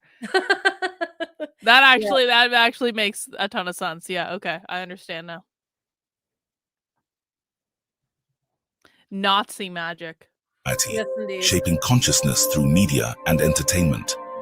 Ironically, the tools used to subdue humanity also hold the potential for liberation, as reality is shaped by consciousness. By learning to direct our consciousness, we can begin creating the reality we desire. The stage for the current era of history began around 1900 AD. At this time, the Vril Society emerged and became central to the unfolding narrative. While many secret societies explored consciousness, the Vril Society was the first to extend beyond Earth, exploring the solar system and beyond. Maria Orsic, born in 1895 in Zagreb, Croatia, displayed psychic abilities from an early age. Her interest in the occult led her to the Thule Society in Munich, where she trained before forming her own group of gifted women, the Vril Society. During meditations, the Vril encountered two groups: a local reptilian faction, the Draco, dwelling beneath Earth's surface, and a benevolent Nordic group from Alpha Centauri. While initially intrigued by the Draco, the Vril soon recognized their darker intentions and instead aligned with the Nordics, who provided designs for advanced spacecraft. In 1919, the Vril gathered in a cabin near Berchtesgaden, Germany, where they channeled blueprints for a machine capable of interdimensional travel. With the assistance of the Nordics, they constructed several disc-shaped crafts for space travel over the following years. The development of these crafts caught the Nazis' attention, who were deeply involved in the occult and had already accessed advanced technology via Tibetan monasteries. When the Nazis learned of the Vril's advancements, the Nazis accessed advanced technology through Tibetan monasteries? Yeah. Haven't we all heard that? Where have you been? They captured the members, leading to an alliance with the Draco. Though initially tense, the Vril were eventually released unharmed, and their technology continued to progress. But the Vril expanded their exploration to the galaxy and established bases in Antarctica. But Maria and her group eventually ascended to higher densities. Maria, now known as Semjase, returned to Earth in the 1970s to share teachings of unconditional love, but has since remained silent. By 1942, the Nazis had perfected anti-gravitic flight, utilizing insights from both the Draco and Ahel Pleiadians, who had shown Dr. Victor Schauberger how to create natural vortexes in water and develop anti-gravitic propulsion systems. By 1941, the Nazis produced their first third-density anti-gravitic flying machines, and by 1942 were mass-produced. Was that the bell? The bell? Nazi bell? No. Yeah, Die Glocke, exactly. Die Glocke. It was a big bell thing that they're creating that was the suspicion is it was actually an anti-gravity craft. And there's still these things around in Germany that are just sitting there now. Or that it was like a big bell-shaped thing, and it had spires around it, and the bell would swirl around and just like up between the spires, kind of a thing. Do you know what I didn't expect to happen in like the last 5 minutes of this video? That we just come on to like the full Nazi, Nazi integration into the episode. It's kind of like when you buy a yellow car, all you see are yellow cars. Yeah. It's just everywhere now. Real. Using these crafts in Germany and Antarctica alongside their Draco and Orion allies. Antarctica's vast underground chambers, built by ancient civilizations like Atlantis, and even older ones like the Partal, became central bases for advanced technological development and extraterrestrial activity. Planet Earth, with its deep extraterrestrial history, is on the brink of emerging from the 3D matrix and shifting into the 4D matrix. Earth presently carries a negative charge due to the distress felt as positively oriented beings perceive the troubling events unfolding in this time-space. However, those oriented towards service to others, and thus ready for higher dimensional progression, vastly outnumber those focused on service to self. This balance ensures that in the fourth and fifth dimensions, there will be significantly fewer negative entities, with none remaining beyond the fifth dimension. Thank you for joining us on this exploration of cosmic history on Orion Lyran Wars, a saga of power, alliances, and the enduring struggle between. Well, so that didn't really get into a whole lot of reptilian stuff, Jennifer. It was a nice review for Anunnaki stuff, though, and I liked seeing how it kind of weaves together and like having the prehistory and all that. I kind of watched it ahead of like already, but I had it on the background, so I wasn't paying that close of attention. But one thing it does is it tells you exactly what the reptilians are doing, but it didn't like mention the reptilians. It just kind of was talking about this happened and that happened in the Vril. Yeah. And I went, yeah, but that was all like reptilian oriented. And it also glazed over, and I'll see if I can find more detailed stuff on this, but it glazed over the fact that there was a huge battle fought here on Earth, that the Draco won, and that's why they're in control. And like I said at the beginning, this is why the other races are waiting before they start making their moves and throw us into another battle that honestly humanity is not ready for. Well, we gotta find a different video to talk about that thing, because I do want to I do want to understand more about like the whole reptilian Draco thing. Where I heard it, yeah, and it's worth knowing the where I heard it, because I mean honestly, it gives the lizard people jokes a lot more meaning and fun. But where I heard it was actually Barbara Marciniak channeling it from the Pleiadians. I've heard her lectures, but now her lectures, from what I've found, and if anybody is on Discord and knows a good Barbara Marciniak lecture, shoot me a link. But from what I found, they're just audio. There's no visual. So I didn't know if that would come across well. All right. But I also read her book. I read one of her books and she talks about it in there as well. You should make our own AI video. Hey, there you go. Take her speeches and just put it into AI and say, can you animate this in the style of Avatar or something like that? Well, it would look more like a Jupiter ascending. Jupiter ascending, from what I understand from people who interacted with the Draco, look those dragon people thingies they're like, that's exactly what they look like. Oh my god. Slow disclosure, soft disclosure. Cool. All right, but I think that was a good review, and I thought it was visually pretty interesting. So, cool. Yeah, nice light night. That's all good. Are we watching a Dogma this weekend?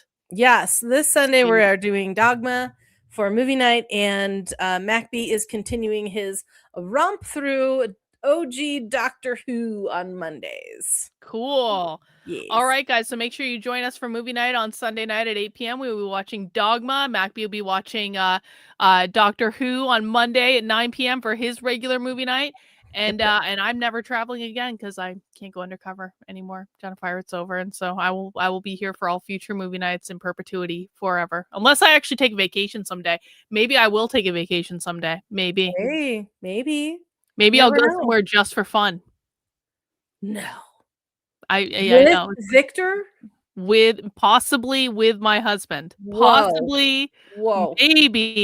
Maybe some, I mean, listen, my 15-year wedding anniversary is coming up in about 11 months, so maybe. Aww. Our 10th is coming up next year too. Oh yeah? Oh yeah. I was thinking about trying to find some like really crazy like cruise or vacation to go on, but then I was like, Karlyn, you don't even have a passport right now. And I was like, well, maybe I should get a passport too. That might because I never renewed it. Like I used to have a passport and then I'd expire. I just never renewed it. So I was like, when the fuck do I leave the country?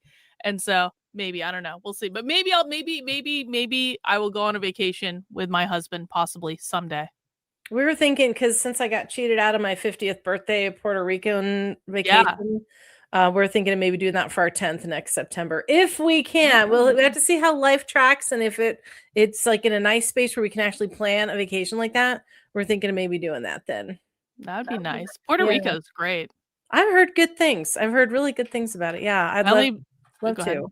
No, just I only spent a couple hours in Puerto Rico. I made Victor go do because we were there on a cruise, but it was a nice. We went around to like old San Juan, and I made Victor take a class where we learned how to make cocktails, and then he had to learn how to dance. Oh, I was like, because it was a 2-for-1 class, and I was like, we have to go learn how to dance. He's like, ugh. Hopefully the cocktails happen before the dancing. Yes, so we learned how to make pina coladas or something before the dancing. Oh, nice! Oh, I love pina coladas. Victor was thrilled about that.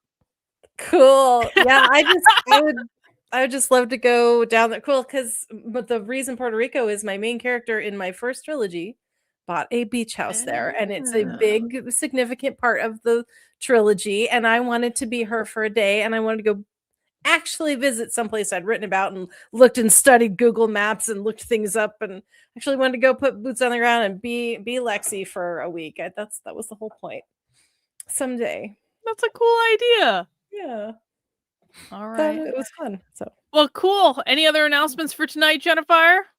I feel like there was something, but I don't have any. I don't remember what the fuck it was. I don't think so. I think it was just movie night. I think what else could it be?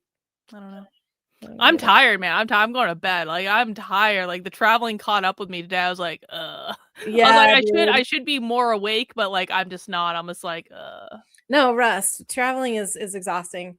I think I'll go maybe I'll have a little de-res from the show here and then go get dinner started. I'm gonna do a little veal pork parmesan and pasta for the hubbin tonight. well, that'll be fun. All right. Well, we'll see, but we'll reconvene next week We'll figure with out as we go. further reptilian mythology. Yeah. All right. And I will be back tomorrow at 5 p.m. We'll do something on the left. We'll get back to business and have a good night, guys. Take care. Thanks for hanging out. We'll see you soon. Bye. Bye.